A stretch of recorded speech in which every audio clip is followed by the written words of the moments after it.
Classes नहीं देखी हैं तो वो देख लो। मैं इससे पहले आप लोगों को बिजनेस मैनेजमेंट की रिवीजन करवा चुका हूं, ह्यूमन सोर्स मैनेजमेंट की रिवीजन करवा चुका हूं और साथ ही साथ आप लोगों का बिजनेस मैनेजमेंट की रिवीजन करवा चुका हूं। तो ये हमारी चौथी यूनिट है। तो आज हम पढ़ने वाले हैं स्टैटिस्टिक्स। तो थोड़ा स्पीड से ही करेंगे। सबसे पहले कि स्टैटिस्टिक्स का मतलब क्या होता है। स्टैटिस्टिक्स का मतलब क्या होता है, जहां पर आप डेटा को कलेक्ट करते हो, एनालाइज करते हो और उसकी अलग अलग फील्ड में प्रेजेंटेशन के थ्रू अपनी अलग अलग फील्ड में, चाहे वो एजुकेशन हो चाहे इंडस्ट्री हो, वहां पर उसको क्या करते हो, अप्लाई कर देते हो। अगर आप डेफिनेशन की बात करो तो इसको सिंपल बात में बताया जाता है कि स्टैट में हम नंबर्स की बात करते हैं और इसके अंदर हमारे पास बहुत सारे मेथड्स हैं, टी टेस्ट है, एफ टेस्ट है, जेड टेस्ट है ना। तो ये सारी चीजें होती हैं, किसका पार्ट बनती है, ये डेफिनेशन का पार्ट बनती है। ठीक है, तो ये बेसिक है, इसमें कुछ खास है नहीं। अब टाइप ऑफ स्टैटिस्टिक्स, इससे कई बार सवाल पूछा गया। दो तरीके का होता है, डिस्क्रिप्टिव होता है, इन्फ्लुएंशियल होता है। डिस्क्रिप्टिव का मतलब होता है जब आप डेटा को सिर्फ डिस्क्राइब कर रहे होते हो, सिर्फ समराइज कर रहे होते हो उसके फीचर्स को, जैसे मीन मीडियन मोड है, ये सिर्फ आपको डिस्क्रिप्शन की फॉर्म में देता है। और वहीं पर इन्फ्लुएंशियल का मतलब होता है जहां पर आप उससे प्रेडिक्शन करने की बात करते हो, मतलब सैंपल से पॉपुलेशन से सैंपल निकाल के अपने निकालते हो। तो इसके अंदर क्या आता है आपके पास, जैसे हाइपोथेसिस टेस्टिंग हो गया, कॉन्फिडेंस इंटरवल हो गया, रिग्रेशन है, जिससे आप कुछ कंक्लूड करने की कोशिश करते हो, वो आप लोगों का क्या होता है, that is your influential statistics. और इन्फ्लुएंशियल स्टैटिस्टिक्स वो बाद में आता है, डिस्क्रिप्टिव हमारे पास पहले आता है। इंपॉर्टेंस देखो, स्टार्टअप्स का मतलब क्या हुआ, हेल्पिंग मार्केट। आप किसी बिजनेस को शुरू करना चाहते हो तो आप क्या करते हो, मार्केट में जाकर डिमांड और सप्लाई को मैच करके देखते हो क्या निकल के आता है। देन आता है प्रोडक्शन, डिमांड सप्लाई, ये सारी नॉलेज आप लोगों को मिल जाती है। मार्केटिंग बेस्ड स्ट्रेटजीज, कितनी इनकम है, कितनी प्रोडक्ट अवेलेबिलिटी है, कैसा प्रोडक्ट बनाना है, इन्वेस्टमेंट है, कौन सी जगह पर इन्वेस्ट करना है, कहां से रिटर्न मिलेगी, और banking decision based on economy. ठीक है, ये तो बिल्कुल बेसिक बातें हैं स्टैटिस्टिक्स की, अगर नहीं भी पढ़ोगे तो भी चलेगा, क्योंकि ये यहां से सवाल है वो नहीं बनता है। लिमिटेशन, सबसे बड़ी लिमिटेशन क्या है कि क्वालिटेटिव फिनोमेना को डिस्कस नहीं कर सकता अगर कोई चीज नंबर में डिफाइन की जा सकती है। ठीक है, एक सेकंड, अगर मैं किसी चीज को नंबर में डिस्क्राइब कर सकता हूं सिर्फ वही स्टैटिस्टिक्स का पार्ट बनेगी, अदरवाइज वो स्टैटिस्टिक्स का पार्ट नहीं बनेगी। दूसरा, individual data, focus on aggregate. Individual data पे फोकस नहीं होता है, डेटा को क्या किया जाता है, समराइज किया जाता है, एग्रीगेट किया जाता है, अप्रोक्सीमेशन। और इसके जो लॉ होते हैं वो एग्जैक्ट नहीं है, मतलब एग्जैक्ट नंबर आपको नहीं बताएगा, आप लोगों को क्या बताएगा, वो अप्रोक्सीमेशन बताएगा कि ये एक अप्रोक्सीमेट नंबर है, वो आपके पास निकल के आ रहा है। और कई बार लोग इसको गलत तरीके से भी यूज करते हैं, या अगर किसी को नॉलेज नहीं है तो इसको गलत तरीके से इस्तेमाल करके क्या करेगा, इसका कुछ भी रिजल्ट है वो निकाल देगा। फंक्शंस देखो, कंसोलिडेशन का मतलब क्या होता है, summarise large data into significant observation. जैसे ये होता है ना कि डेटा को इंफॉर्मेशन बनाना, उसी को क्या बोल दिया जाता है, उसी को कंसोलिडेशन बोल देते हैं। तो बहुत सारा डेटा होता है उसको समराइज कर देते हो। देन आ जाता है कंपैरिजन, आप दो डेटा सेट को बड़े आराम से कंपेयर कर सकते हो, दो डेटा सेट की कंपैरिजन हो सकती है। फोरकास्टिंग, जैसे आप रिग्रेशन पढ़ते हो, हमारे पास एक वेरिएबल होता है, उस वेरिएबल की हेल्प से आप किसी चीज को क्या कर सकते हो, प्रेडिक्ट कर सकते हो। एस्टिमेशन सेम वही हो गया, conclusion about population based on sample, estimate कर रहे हो सैंपल को। हाइपोथेसिस टेस्टिंग, ये टॉपिक भी है जिसके अंदर आप क्या करते हो कि एक हाइपोथेसिस बनाते हो, नल हाइपोथेसिस है, और उसको क्या करते हो, उसको बाद में आप टेस्ट भी करते हो। आवाज सही नहीं है क्या, हेलो, आवाज तो सही होनी चाहिए, आवाज में तो कुछ बात करता हूं, एक बार बता दो आवाज सही है ना। थोड़ा एसी का टेंपरेचर डाउन कर लेता हूं, पंखा बंद कर देता हूं। ठीक है, क्लियर है जी। तो हाइपोथेसिस टेस्टिंग, उसके बाद हमारे पास अलग अलग तरीके का डेटा होता है, जैसे प्राइमरी डेटा होता है। प्राइमरी डेटा कौन सा डेटा होता है, वो वाला डेटा है जो आप फर्स्ट हैंड सिलेक्ट करते हो, पहली बार जिस डेटा को कलेक्ट किया जाता है उसको हम प्राइमरी डेटा बोल देते हैं। दूसरा होता है सेकेंडरी डेटा। सेकेंडरी डेटा कौन सा होता है, जो ऑलरेडी कलेक्टेड डेटा होता है। प्राइमरी डेटा जब पब्लिश हो जाता है तो वो सेकेंडरी डेटा बन जाता है। सो data for other research purpose available for the journals and books. तो जर्नल बुक्स के लिए क्या होता है, अवेलेबल होता है, उसको क्या कौन सा डेटा बोल दिया जाता है, that is what we call secondary data.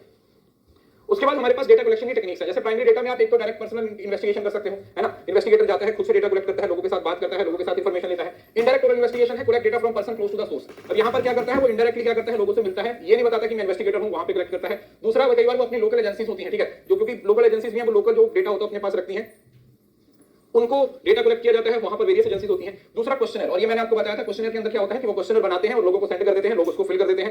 Then आ जाता है हमारे पास सेकेंडरी। सेकेंडरी में पब्लिश सोर्सेज होते हैं, जिसमें गवर्नमेंट की पब्लिकेशंस होगी हैं, ठीक है, इंटरनेशनल बॉडीज हैं, न्यूज़पेपर्स हो गए, और अनपब्लिश डेटा होता है, जैसे प्राइवेटली कुछ ऑर्गेनाइजेशन के द्वारा बनाया जाता है, या कुछ लोग जैसे डायरीज वगैरह लिखते हैं, वो भी आप लोगों का सेकेंडरी डेटा हो जाता है। वो भी आपका कौन सा डेटा हो जाता है, सेकेंडरी डेटा हो जाता है। अब डेटा में कैसे कैसे प्रेजेंटेशन किया जाता है, पहली होती है टेक्सचुअल। टेक्सचुअल का मतलब क्या होता है, फॉर्म्स इन द टेक्स्ट। जब स्मॉल डेटा सेट होता है, ठीक है, छोटा डेटा सेट होता है, तो आप उसको टेक्स्ट की फॉर्म में भी डिस्क्राइब कर देते हो, अगर आपको बहुत सारे नंबर्स की जरूरत नहीं है। लेकिन अगर आपके पास काफी सारा डेटा होता है तो रोज और कॉलम्स की जरूरत होती है, तो वहां पर आप उसको टेबुलर प्रेजेंटेशन के थ्रू प्रेजेंट करते हो। कैसे करते हो, tabular presentation. So data presented in rows and columns allowing for easy comparison and further statistical techniques.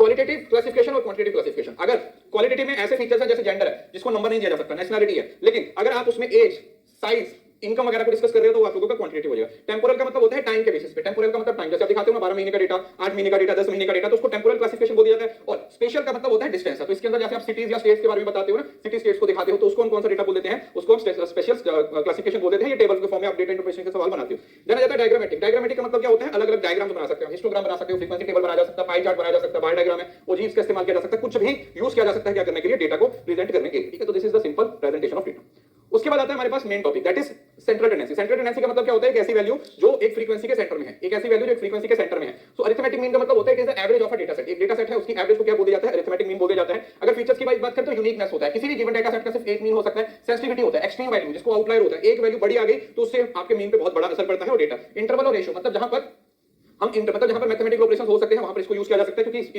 इसी को मीन बोलते हैं और इसी को अरिथमेटिक मीन बोलते हैं, ठीक है, कंफ्यूज नहीं होना। अरिथमेटिक मीन भी इसी को बोलते हैं और मीन भी इसी को बोला जाता है। अगर इसकी प्रॉपर्टीज की बात करें तो सबसे पहले तो mathematical utility, further statistical analysis, बड़े आराम से आप इस केस का अगर आपको मीन पता है तो आप उसका स्टैंडर्ड डेविएशन, आप उसका वेरिएंस है, सब कुछ निकाल सकते हो। दूसरा symmetry, best represent central tendency का सिमेट्रिकल डिस्ट्रीब्यूशन, आप लोगों को पता है जो आपके पास नॉर्मल कर्व होती है वो सिमेट्रिकल डिस्ट्रीब्यूशन होता है, तो उसको भी मीन के थ्रू ही प्रेजेंट किया जाता है। दूसरा mean of combined group can be derived from individual. Additivity का मतलब क्या होता है कि अगर दो ग्रुप का अलग अलग मीन दिया हुआ है तो आप एक कंबाइंड मीन भी निकाल सकते हो। क्या कर सकते हो? कंबाइंड मीन भी निकाल सकते हो। और इसमें और प्रॉपर्टी है कि इसकी जो लेफ्ट साइड पे और जो राइट साइड की वैल्यूज होती है उसका जो सम होता है वो जीरो होता है। मतलब अगर आप डेविएशन से सम लेते हो तो वो हमेशा नेगेटिव और पॉजिटिव डेविएशंस को हमेशा जीरो होता है। अगर मीन की एप्लीकेशन के बारे में बात करें तो बिजनेस में हम कोई एवरेज निकालने के लिए, एवरेज रिटर्न निकालने के लिए यूज करते हैं। इकोनॉमिक्स में हम जीडीपी पर कैपिटा इनकम निकालने के लिए, रिसर्च में एवरेज स्कोर और एवरेज मेजरमेंट के लिए यूज किया जाता है, ठीक है। तो लगभग हमारी जिंदगी के हर फील्ड के अंदर एवरेज का क्या किया जाता है? इस्तेमाल किया जाता है। दूसरा नंबर पे आता है मीडियन। मीडियन का मतलब होता है एक सीरीज को आप ऑर्डर में लगा देते हो, ऑर्डर में लगाने के बाद उस सीरीज में जो मिड की वैल्यू होती है, मतलब जो एक सीरीज को दो बराबर हिस्सों में डिवाइड करती है, उसको क्या बोला जाता है? उसको बोला जाता है मीडियन।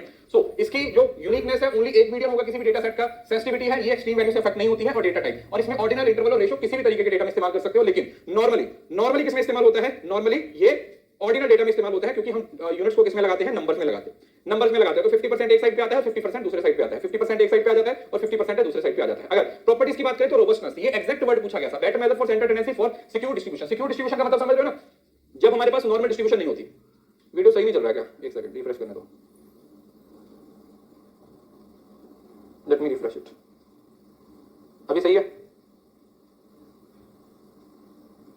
हाँ, रोबस्टनेस का मतलब समझ गए ना? ओनली क्या बोलते हैं? Better method for central tendency. जब अगर नॉर्मल डिस्ट्रीब्यूशन नहीं है, उसके अलावा कोई सा भी डिस्ट्रीब्यूशन है, पॉजिटिवली सिक्योर्ड है, नेगेटिवली सिक्योर्ड है, तो वहां पर आप मीडियन का इस्तेमाल कर सकते हो। और इसमें जो वैल्यूज होती है वो पोजीशन के बेस पे होती है। मतलब इसमें आप कैलकुलेशन नहीं करते हो, आप पोजीशन में देखते हो। आप क्या करते हो? पोजीशन में देखते हो कि कहां पर वैल्यू है वो फॉल कर रही है। देन आ जाता है सिंप्लिसिटी। बड़े आराम से इसको क्या कर सकते हो? सिंप्लीफाई कर सकते हो, क्योंकि इसमें आप क्या करते हो? पहले नंबर्स को असेंडिंग ऑर्डर में लगा देते हो, फिर उन्हीं नंबर्स को डिसेंडिंग ऑर्डर में लगा देते हो। असेंडिंग और डिसेंडिंग ऑर्डर में लगाने के बाद सेंटर की वैल्यू को निकाल देते हो, तो 50% लेफ्ट पे और 50% राइट पे आ जाता है। एप्लीकेशन है median income, median property, median house hold income या मीडियन टेस्ट स्कोर, ठीक है। तो ये एप्लीकेशन सवाल में नहीं पूछी जाती है, नॉर्मली इसके फीचर्स वगैरह से सवाल है वो ज्यादा पूछा जाता है। उसके बाद आता है मोड। मोड क्या होता है? मोड वो वैल्यू होती है जो किसी भी फ्रीक्वेंसी होती है, किसी भी डेटा सेट में सबसे ज्यादा होती है। इसको मोस्ट फैशनेबल वैल्यू बोला जाता है। It is also called most fashionable value, क्योंकि किसी भी डेटा सेट के अंदर जो सबसे ज्यादा आने वाली वैल्यू होती है, किसी भी डेटा सेट के अंदर जो सबसे ज्यादा आने वाली वैल्यू होती है, उसको क्या बोला जाता है? उसको बोला जाता है मोड। अब सही चल रहा है? जिसको नहीं चल रहा, जिसको नहीं पता है वो एक बार बंद करके चला लीजिए।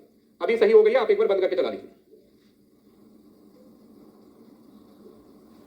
रोबस्ट का मतलब होता है स्ट्रॉन्ग, रोबस्टनेस का मतलब होता है स्ट्रॉन्ग। तो यहां पर स्ट्रांगली वहां पर इसको इस्तेमाल किया जा सकता है जहां पर जो आपकी नॉर्मल डिस्ट्रीब्यूशन कर्व है वो सिमेट्रिकल नहीं होती, ठीक है जी। जहां पर वो सिमेट्रिकल नहीं होती वहां पर इसको इस्तेमाल किया जा सकता है। सो कैलकुलेशन है बड़े आराम से, जो हाईएस्ट सबसे ज्यादा फ्रीक्वेंट वैल्यू आ रही है उसके थ्रू आप इसको निकाल सकते हो। अब इसकी यूनिकनेस नहीं है, क्योंकि इसके अंदर यूनिमोडल भी हो सकता है, बाई भी हो सकता है और मल्टीपल भी हो सकता है, जो इसका ड्रॉबैक भी है। इसके एक सीरीज के अंदर एक मोड भी हो सकता है, दो भी हो सकते हैं, तीन भी हो सकते हैं, चार भी हो सकते हैं, बहुत सारे मोड भी हो सकते हैं, क्योंकि हमें सिर्फ काउंट करना है। तो ये इसका ड्रॉबैक भी है। सेंसिटिविटी, इसमें कोई अफेक्ट नहीं होता। सबसे ज्यादा जो फ्लक्चुएशन से अफेक्ट होता है वो कौन सा होता है? वो मीन होता है, एवरेज होता है, जो सबसे ज्यादा आउटलायर से अफेक्ट होता है। और इसको आप हर तरीके के डेटा में निकाल सकते हो, हर तरीके के डेटा में निकाल सकते हो, इसको हर तरीके के डेटा में निकाल सकते हो। मीन है वो पहले दो पे नहीं आएगा, आखिरी दो पे आएगा। और जो मीडियन होता है वो ज्यादातर आप लोगों का ऑर्डर वाले डेटा पे इस्तेमाल होता है। वो कहां पर इस्तेमाल होता है? वो ऑर्डर वाले डेटा पे इस्तेमाल होता है। अगर आप प्रॉपर्टीज की बात करो तो प्रॉपर्टीज में क्या आता है? सबसे पहले तो फ्रीक्वेंसी है, जो सबसे ज्यादा फ्रीक्वेंटली वैल्यू आ रही है उसको कंसीडर करेंगे। एप्लीकेबिलिटी, कैटेगोरिकल डेटा एनालिसिस, मतलब जहां पर डेटा की बहुत सारी कैटेगरीज होती है, बहुत सारी कैटेगरीज होती है, वहां पे इसको यूज किया जा सकता है। और वेरिएबिलिटी, और इसके अंदर सबसे बड़ा इसका फीचर भी है, इसका ड्रॉबैक भी है कि वेरिएबिलिटी हो सकती है। एक सीरीज के अंदर 2, 3, 4 मोड्स भी हो सकते हैं। और अगर देखो यूनिमोडल होता है अगर एक मोड हो,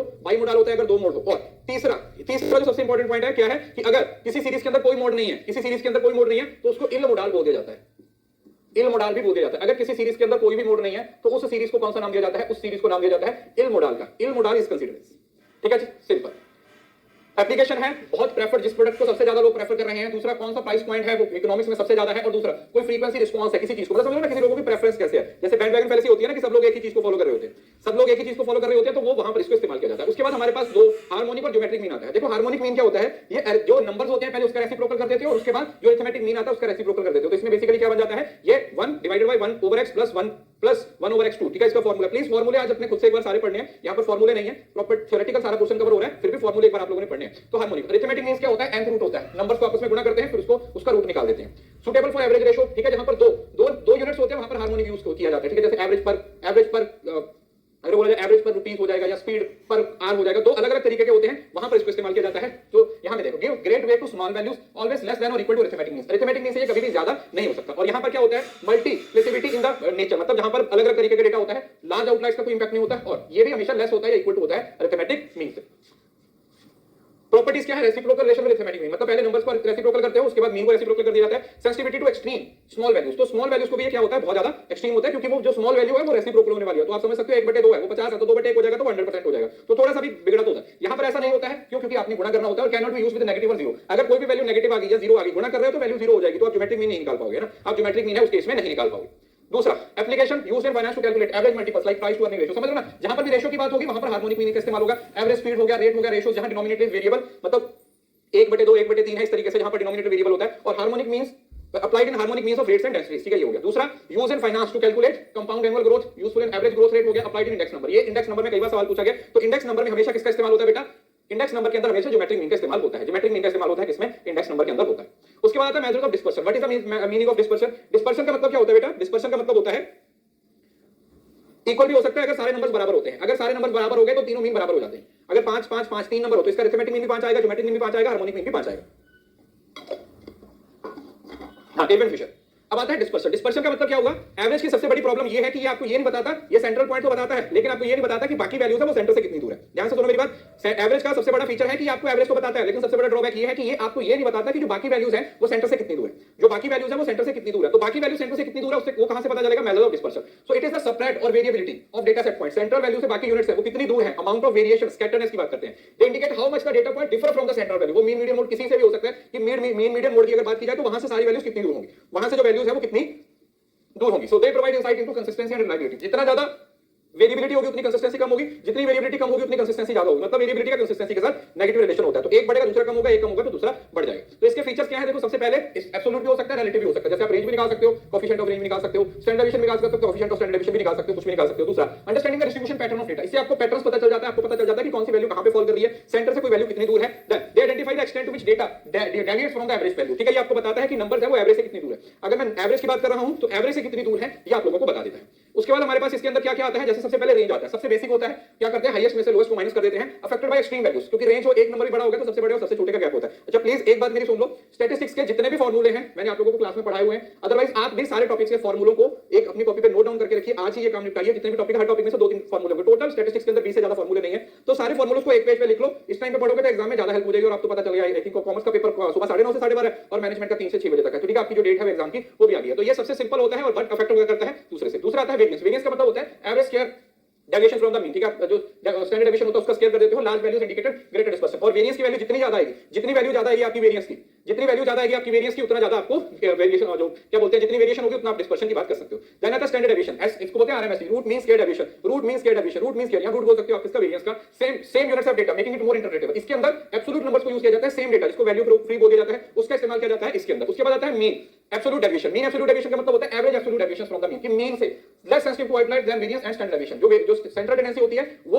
लेस अफेक्ट होती है। उसका रीजन क्या होता है, उसका रीजन ये होता है कि जो मीन डेविएशन होता है बेटा वो आपका तीनों से निकाला जा सकता है, मीन मीडियन मोड तीनों से निकाल सकते हो। इस वजह से इसका ड्रॉबैक भी है, इसका फीचर भी है। और दूसरा इसके अंदर आप साइंस को इग्नोर करते हो। देखो जो मैं बोलता हूं ना, कुछ कुछ चीजें यहां पर लिखी हुई नहीं है, वो मैं आपको एक्सप्लेन करता हूं, तो फटाफट से हाथ चलाते चलाते उसको लिख लिया करो, नहीं तो क्लास के बाद एक बार 2x पे देखा करो। जो पॉइंट आपको नए मैं बोल के लिखता हूं, मतलब जितना इस पे लिखा हुआ है ना उससे 25% में एक्स्ट्रा आप लोगों को साथ में बताता रहता हूं, जितना जितना मुझे याद आता रहता है उसको आप अपने क्या करते हो लिख सकते हो। तो मैंने बताया यहां पर साइंस को इग्नोर किया जाता है, यहां पर साइंस को इग्नोर नहीं किया जा सकता। यहां पर जो वैल्यू ली जाती है वो हमेशा अरिथमेटिक मीन से ली जाती है, यहां पर वैल्यू अरिथमेटिक मीन से नहीं ली जा सकती, मीन से भी ली जा सकती है, मीडियन से भी और मोड से, तीनों मेथड्स को यूज किया जा सकता है। उसके बाद कोटाइल डेविएशन। कोटाइल डेविएशन के फॉर्मूले जरूर से याद करके रखिए। जो 50% ऑफ डेटा जिसमें कोटाइल 1, कोटाइल 2, कोटाइल 3 होता है, कोटाइल 1 है जिसको लोअर कोटाइल बोल देते हैं, कोटाइल 2 मीडियन होता है, कोटाइल 3 होता है अपर कोटाइल होता है। तो हर एरिया में 25-25% का एरिया कवर किया जाता है और not factored by the outlier, क्योंकि इसमें आप आउटलायर है तो बीच के 50% लेते हो Q1 से Q3 तक, तो इसमें आउटलायर्स का कोई ज्यादा इफेक्ट है वो होता नहीं है। उसके बाद coefficient of variance. Coefficient of variance कुछ नहीं होता, ये सिर्फ और सिर्फ स्टैंडर्ड डेविएशन को परसेंटेज में दिखा दिया जाता है, ठीक है, स्टैंडर्ड डेविएशन को परसेंटेज में दिखा दिया जाता है और डिफरेंट डेटा सेट्स पे जो डिस्पर्शन होती है उसको स्टडी करने के लिए इसको यूज किया जाता है। उसके बाद अगर इन सभी की एप्लीकेशन के बारे में बात करें तो रेंज को कहां पर यूज किया जाता है, डेटा के स्प्रेड के बारे में यूज किया जाता है और सबसे ज्यादा इंपॉर्टेंट होता है इसको आप क्वालिटी चेक में यूज करते हो, शेयर मार्केट में यूज करते हो। शेयर मार्केट में यूज करते हो उसका मतलब क्या हुआ कि आप मिनिमम और हाइक्स, मतलब समझ लो ना कि शेयर का मिनिमम प्राइस कितना और मैक्सिमम प्राइस कहां है, तो वो रेंज के लिए इस्तेमाल किया जाता है, तो रेंज का होता है। और वेरिएंस और स्टैंडर्ड डेविएशन होता है ओवरऑल डेटा वेरिएबिलिटी के लिए यूज किया जाता है, स्टैटिस्टिक्स में सबसे ज्यादा इंपॉर्टेंट होता है, हाइपोथेसिस टेस्टिंग में और क्वालिटी कंट्रोल में, ये भी क्वालिटी कंट्रोल में यूज किया जाता है जिसमें हम रेंज की बात करते हैं। मीन डेविएशन की बात करेंगे तो ये आपका रोबस्ट मेथड ऑफ स्प्रेड है, useful in financial risk assessment, forecasting में यूज कर देते हैं। कोटाइल डेविएशन होता है वो आपका सिक्योर डिस्ट्रीब्यूशन में यूज किया जाता है और commonly in the box plot. ये पेपर में वर्ड पूछा गया था आपका बॉक्स प्लॉट और डिस्क्रिप्टिव स्टैटिस्टिक्स, इसके अंदर मीडियन की बात की गई थी। बॉक्स प्लॉट के अंदर हमने किसकी बात की थी बेटा, मीडियन के बारे में हमने बात की थी। और उसके बाद आता है हमारे पास coefficient of variation, enable comparison of variability of data set with different units. Coefficient of variation को कहां यूज किया जाता है? अगर डिफरेंट यूनिट्स होती है हमारे पास, और फाइनेंस, इकोनॉमिक्स और क्वालिटी कंट्रोल में ये बहुत ज्यादा इस्तेमाल किया जाता है। यहां से सवाल पूछे जाने के चांसेस कम होते हैं। स्टैटिस्टिक्स से एप्लीकेशन सवाल नहीं पूछे जाते हैं, स्टैटिस्टिक्स से जो स्टैटिक पोर्शन ज्यादा पूछा जाता है। तो प्रॉपर्टीज हो गया, एक्सेप्शंस हो गया, फार्मूला हो गया, इस तरीके की चीजों को अच्छे तरीके से याद करके जाइए।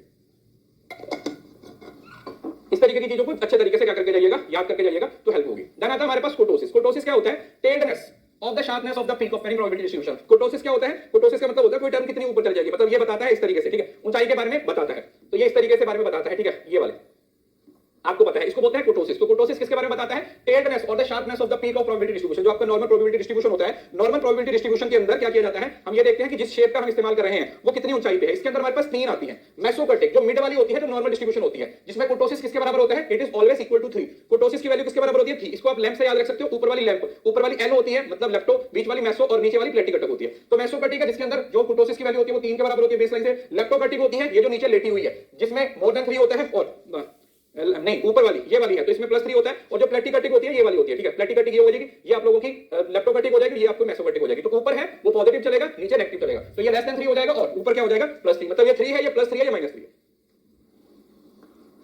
ये 3 है, ये +3 है और ये -3 है। इसके तीनों यहां एक इसमें और कुछ है ही नहीं। तो ये तीनों चीजें आप लोगों को पेपर में पूछी जाती है। ये तीनों चीजें आप लोगों को पेपर में क्या की जाती है बेटा? पूछी जाती है। उसके बाद अगर इसकी इंटरप्रिटेशन की बात की जाए तो अगर हाई कोटोसिस है, more data in the tails and a sharper peak, तो ये बता रहा है। और अगर लो कोटोसिस है, इसका मतलब less data in tails and a flatter peak, ठीक है, मतलब किस तरीके से अगर ऊपर है तो ज्यादा डेटा होगा और अगर नीचे है तो डेटा कम होगा।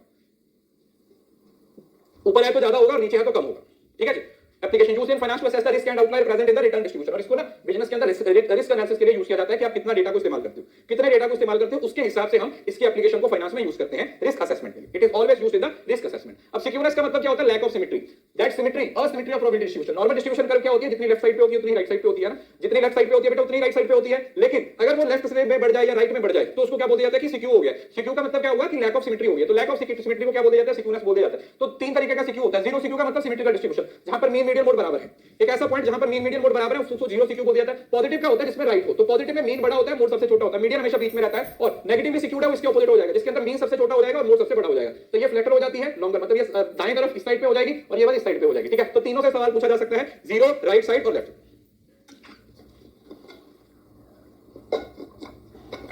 ठीक है जी, ये राइट साइड हो जाएगा, ये राइट साइड हो जाएगा, ये लेफ्ट साइड हो जाएगा और ये जीरो हो जाएगा। अगर इसकी इंटरप्रिटेशन की बात करें तो इसमें इंटरप्रिटेशन में कुछ खास नहीं है। इनकी इंटरप्रिटेशन से सवाल नहीं पूछा जाता है, इसकी प्रॉपर्टी से सवाल पूछा जाता है। तो क्या बोल रहा है? Positively secured, more concentrated on left with outlier on the right. कि अगर पॉजिटिव है तो राइट साइड पे आउटलायर्स आ जाएंगे, जैसे बताया था ना, पॉजिटिवली होता है तो पेपर डिफिकल्ट आता है, और अगर नेगेटिव होता है तो पेपर आसान होता है। More concentrated with outliers on the left, मतलब अगर पॉजिटिव है तो राइट साइड पे, तो इसका मतलब राइट साइड पे आउटलायर्स है, एक्सट्रीम वैल्यू राइट साइड पे। और यहां पर आ जाएगा तो नेगेटिव साइड है तो लेफ्ट साइड पे सारी आउटलायर्स है, जो आउटलायर्स होते हैं वो किस साइड पे आ जाते हैं? वो लेफ्ट साइड पे आ जाते हैं। तो इसके अंदर इसमें कोएफिशिएंट ऑफ सिक्यूनेस 0 हो जाता है, क्योंकि ये जीरो सिक्यू का मतलब कोएफिशिएंट ऑफ सिक्यूनेस 0, सिक्यूनेस तो है ही, ये पूरे का पूरा सिमेट्रिकल होता है, ठीक है। ये पूरे का पूरा क्या होता है बेटा? सिमेट्रिकल होता है। किसी को इस बात में कोई दिक्कत?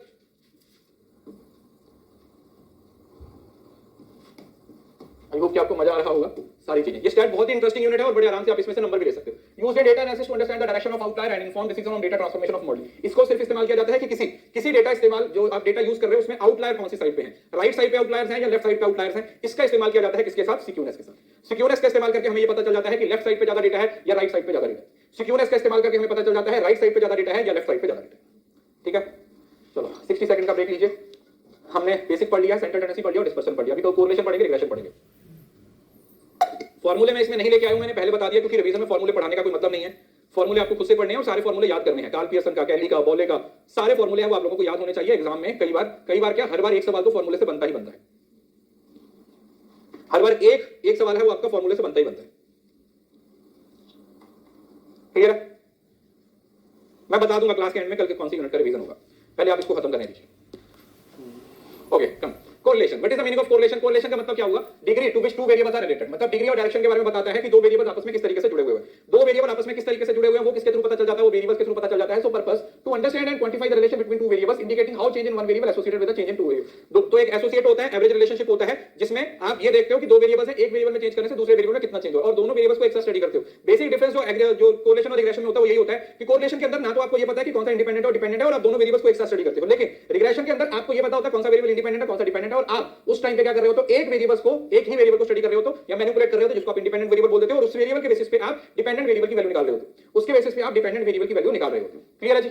अब इसके अगर फीचर्स की बात करें तो ये आपको पहले तो डायरेक्शन बताता है, indicate whether the relation of increasing together, अगर दोनों पॉजिटिव है, अगर दोनों वेरिएबल एक ही डायरेक्शन में मूव कर रहे हैं, अगर दो वेरिएबल एक ही डायरेक्शन में मूव कर रहे हैं तो हम उसको क्या बोलेंगे कि ये पॉजिटिवली रिलेटेड है, और अगर दोनों वेरिएबल्स ऑपोजिट डायरेक्शन में जा रहे हैं तो इसको नेगेटिव बोल दिया जाता है। स्ट्रेंथ का मतलब है कि दो वेरिएबल्स के बीच में कितना स्ट्रॉन्ग रिलेशन है, ये आपको पता चल जाएगा। तो इसकी आपको पता वैल्यू -1 से +1 होती है नॉर्मली, तो +1 और -1 के बीच में इसकी स्ट्रेंथ होती है, जहां पर अगर वैल्यू प्लस के पास है तो हम बोलेंगे कि स्ट्रॉन्ग रिलेशनशिप है, और माइनस के पास है तो हम बोलेंगे वीक रिलेशन है, और अगर कोई वैल्यू 0 पे है तो उसके बोलेंगे कि कोई किसी तरीके का कोई रिलेशन नहीं होता। Symmetry, correlation between two variable is the same regardless of which variable is considered independent or dependent. This is the main point जो इसको रिग्रेशन से अलग करता है। यहां पर दोनों जो कोरिलेशन होता है ना दो वेरिएबल्स में, वो हमेशा सेम रहेगा, बराबर रहेगा, चाहे वो बढ़ते क्रम में चाहे घटते क्रम में चाहे बराबर चल रहा है। क्यों? क्योंकि यू कांट आइडेंटिफाई कि कौन सा वेरिएबल इंडिपेंडेंट है और कौन सा वेरिएबल डिपेंडेंट है। No unit correlation is a dimensionless measurement, meaning it does not depend on the units of variable involve. इसका मतलब क्या हुआ? कोरिलेशन पे कोई फर्क नहीं पड़ता, it is independent of origin and independent of scale. ना तो इसको चेंज करने से प्लस माइनस करने से इसको कोई फर्क पड़ता है, और ना इसको गुणा भाग करने से कोई फर्क पड़ता है। This is one of the most important property जो कि किसके अंदर आती है? कोरिलेशन होता है। तो correlation is independent of origin and scale, ये इंडिपेंडेंट है ओरिजिन और स्केल दोनों से क्या है? प्रॉपर्ली इंडिपेंडेंट होता है। देन आ जाता है linearity, primary measure linear relation, non linear relationship require different measures. तो नॉर्मली कोरिलेशन के अंदर जिस रिलेशन को स्टडी किया जाता है उस रिलेशन को हम बोलते हैं लीनियर रिलेशन। कौन सा रिलेशन? लीनियर रिलेशन डिस्कस किया जाता है। नॉन लीनियर रिलेशन आता है लेकिन कोरिलेशन के थ्रू उसको स्टडी नहीं किया जाता है इन द नॉर्मल टर्म्स। अब इसकी अगर प्रॉपर्टीज की बात करें तो सबसे पहले इसकी प्रॉपर्टी है, प्रॉपर्टी क्या होती है? -1 से लेकर +1 तक होता है। -1 है तो माइनस परफेक्ट नेगेटिव हो जाएगा, +1 है तो परफेक्ट पॉजिटिव हो जाएगा, और अगर 0 है तो इसके बीच में कोई लीनियर रिलेशनशिप नहीं होता। एक बात और, कई बार क्या होता है कि आपको क्वेश्चन में पूछ लिया जाता है कि स्पूरियस कोरिलेशन, जिसको नॉनसेंस कोरिलेशन बोल दिया जाता है। दो वेरिएबल्स के बीच में कई बार बाय चांस कोई रिलेशन आ जाता है, जैसे आप व्हाइट शर्ट पहन के गए, आपकी इंटरव्यू अच्छी हुई, दूसरी बार भी इंटरव्यू देने गए तो व्हाइट शर्ट पहन के गए, तो अब आपको क्या लगता है कि शायद व्हाइट शर्ट की वजह से मेरी इंटरव्यू अच्छी हुई है, तीसरी बार भी आप व्हाइट शर्ट पहन के गए तो आपको बाहर निकाल दिया। That is spurious relationship. कई बार बाय चांस भी रिलेशन बन जाता है जिसकी कोई वैल्यू नहीं होती है। तो ये लिखा हुआ है ना, अगर पॉजिटिव है तो प्लस हो जाएगा, नेगेटिव है तो 0 के बराबर है तो इसको आप नो कोरिलेशन बोल दोगे। Non position, this is one of the most important feature, non position. Correlation does not imply causation, it only indicate the association. कोरिलेशन के अंदर आप सिर्फ दो वेरिएबल्स के एसोसिएशन के बारे में बताते हो, दो वेरिएबल्स के एसोसिएशन के बारे में बताते हो, लेकिन आप उसके कॉज और इफेक्ट की बात नहीं करते। जब बात कॉज और इफेक्ट की होती है तो वो कहां पर चला जाता है? That goes into regression. और sensitivity to outlier can not be significant affected by the outliers in the data. मतलब अगर डेटा के अंदर कुछ आउटलायर्स आ जाए तो ये बहुत ज्यादा उससे इंपैक्ट भी हो सकता है। आइए इसकी एप्लीकेशन की बात करें तो फाइनेंस के अंदर relation between direct financial assist to manage risk and diversification में हो सकता है, हर जगह पर इसका इस्तेमाल किया जाता है। जैसे मेडिसिन के अंदर क्या हो सकता है? Study association between various health indicator and outcome, किसी को दवाई दे रहे हो तो उसकी तबीयत पे कितना असर पड़ रहा है। इकोनॉमिक्स में आप इकोनॉमिक वेरिएबल्स जैसे जीडीपी और अनएम्प्लॉयमेंट के साथ रिलेशन देख रहे हो, डिमांड और सप्लाई का रिलेशन देख रहे हो, प्राइस और डिमांड का रिलेशन देख रहे हो। सोशल साइंस के अंदर आप देख रहे हो कि जो सोशल वेरिएबल्स है जैसे एजुकेशन लेवल है उसका इनकम पे क्या संबंध है, और मार्केट रिसर्च में consumer behaviour examine the correlation between product features and customer satisfaction, कि प्रोडक्ट फीचर्स और कस्टमर सैटिस्फैक्शन के बीच में क्या रिलेशन है। अब ये कोरिलेशन है, रिग्रेशन नहीं है, क्योंकि रिग्रेशन में आप प्रेडिक्शन कर सकते हो लेकिन कोरिलेशन में प्रेडिक्शन की बात नहीं की जाती। उसके बाद इसके मेथड आते हैं, इसके मेथड से सवाल पूछा जाता है तो सबसे पहले हम पढ़ते हैं कार्ल पियर्सन कोरिलेशन कोएफिशिएंट। इसका मतलब है मेजर द स्ट्रेंथ और direction of linear relation between two variables. दो वेरिएबल्स के बीच में जब स्ट्रेंथ और डायरेक्शन की बात की जाती है, एक लीनियर रिलेशनशिप, किसके रिलेशन में? लीनियर रिलेशन की बात की जाती है। तो इसकी जो रेंज होती है वो +-1 होती है, वो सेम प्लस है तो +1 है तो पॉजिटिव कोरिलेशन, -1 है तो परफेक्टली नेगेटिव, और 0 है तो नो कोरिलेशन हो जाएगा। अजम्पशन क्या होता है? इसकी जो अजम्पशन है वो बहुत बार पेपर में पूछी गई है। इसकी दो अजम्पशंस बहुत इंपॉर्टेंट है कि पॉपुलेशन होती है नॉर्मल डिस्ट्रीब्यूटेड होती है, और जो सैंपल होता है वो रैंडमली सिलेक्ट किया जाता है। नॉन कॉसेशन का मतलब होता है कि जहां पर कॉज और इफेक्ट की बात नहीं की जाती, जहां पर कॉज और इफेक्ट की बात नहीं की जाती उसको नॉन कॉसेशन बोला जाता है। तो ये हो गया। उसके बाद कैलिस कोरिलेशन, ये इतने इंपॉर्टेंट नहीं है, फिर इनके फार्मूले ज्यादा इंपॉर्टेंट है। Not a commonly recognized possibly refer to specific adjustment or context with correlation studies might be used in specific scenario. ठीक है, कुछ स्पेसिफिक सिनेरियो में ये पूछा जाता है। तीन फार्मूले, 3 4 5 बता रहा हूं, 5 फार्मूले आपने क्लास में इसके बाद याद रखने हैं। कार्ल पियर्सन का फार्मूला लिख लीजिएगा, कैली का, बॉले का, कंकरेंट डेविएशन, और पांचवा रैंक कोरिलेशन। ठीक है, मैं पढ़ा दे रहा हूं लेकिन इनके पांचों के फार्मूले हैं वो आप लोगों को याद करने पड़ेंगे। पांचों के फार्मूले आप लोगों को याद करने पड़ेंगे। उसके बाद आता बॉले का। बॉले का होता है रैंक्स और मीडियन, जो कोटाइल वाला होता है ना, क्यू से क्यू कोएफिशिएंट जो कोटाइल डेविएशन होता है उस पे डिपेंड करता है। जहां पर आउटलायर और नॉन नॉर्मल डिस्ट्रीब्यूशन होती है वहां पर इस्तेमाल किया जाता है। लेस सेंसिटिव होता है एक्सट्रीम वैल्यूज को, क्यों? क्योंकि यहां पर एक्सट्रीम वैल्यूज प्रेशर होगा, यहां पर नहीं होगा। क्यों? क्योंकि इसमें 100% डेटा यूज नहीं कर रहे हो, 50% यूज कर रहे हो, 75% यूज कर रहे हो। ठीक है, ये हो गया। उसके बाद आता है रैंक कोरिलेशन, ये तो आप लोगों ने पढ़ा है। स्पीयरमैन का फार्मूला मेथड है rank correlation, Spearman rank correlation, जिसकी है measure the strength and direction of monotonic relation between to rank variables. Simple monotonic का मतलब एक तरीके का, तो दो वेरिएबल्स के बीच में जिनको रैंक दिया गया है, जिनको एक ऑर्डर दिया गया है, उसके लिए हम इसका इस्तेमाल करते हैं। एप्लीकेशन होता है non parametric does not assume normal distribution. इसका फार्मूला था, यहां पे आप लोगों ने याद रखना है। रैंक में आप लोगों को पता नॉर्मल डिस्ट्रीब्यूशन होता है, मैं आपको पढ़ाऊंगा आगे कि नॉन पैरामीट्रिक टेस्ट कौन से होते हैं, जहां पर आप किसी पैरामीटर को अज्यूम नहीं करते हो। You don't assume any parameter, आप इस पैरामीटर को अज्यूम नहीं करते हो। उसके बाद एक और है कैंडल का। कैंडल क्या बोलता है? Ordinal association between two rank variables. Important नहीं है, सिर्फ एक बार थोड़ा सा याद रखना। Ordinal association between two rank variables, दो रैंक वेरिएबल के बीच में ऑर्डर डिफाइन करना। स्मॉल सैंपल साइज और when data has many ranks, बहुत ज्यादा रैंक्स हो तो आप उसमें फिर स्पीयरमैन की जगह पर कैंडल डाउ का मेथड यूज करते हो। जाना जाता है कंकरेंट डेविएशन। कंकरेंट डेविएशन में बताया था ना, direction based on the number of concurrent deviation. ये होता है किस पे बेस्ड होता है? This is based on the sign. ये किस पे बेस्ड होता है बेटा? साइंस में बेस्ड होता है। एग्जाम के पॉइंट ऑफ व्यू से जरूरी नहीं है क्योंकि इसकी ज्यादा कोई एप्लीकेशन भी नहीं है, और इसमें सिर्फ आपको अप्रोक्सीमेशन वैल्यू निकाली जाती है, आप इसमें कोई कंप्यूटेशन वगैरह नहीं करते हो। ठीक है, इसमें c - n divided by under root वो वाला एक फार्मूला है, वो आप लोगों ने याद रखना है। मैं फिर से बता रहा हूं, 5 फार्मूले आप लोगों ने याद रखने हैं। कार्ल पियर्सन का, कैली का, बॉले का, रैंक और कंकरेंट डेविएशन। दोबारा सुनो, पहला कार्ल पियर्सन का मेथड का फार्मूला याद होना चाहिए, बॉले का मेथड याद होना चाहिए, कैली का मेथड याद होना चाहिए, रैंक कोरिलेशन याद होना चाहिए, और कंकरेंट डेविएशन याद होना चाहिए। ये 5 से 6 फार्मूले अच्छे से पढ़ के जाइएगा, किताब से या नोट से, जहां पे भी मैंने क्लास में पढ़ाए हुए हैं। अगर आप उससे नहीं पढ़े फुल कोर्स में तो आप किसी बुक से किसी भी टीचर से पढ़े होंगे, तो ये पांचों के पांचों फार्मूले आप लोगों को बेटा याद होने चाहिए।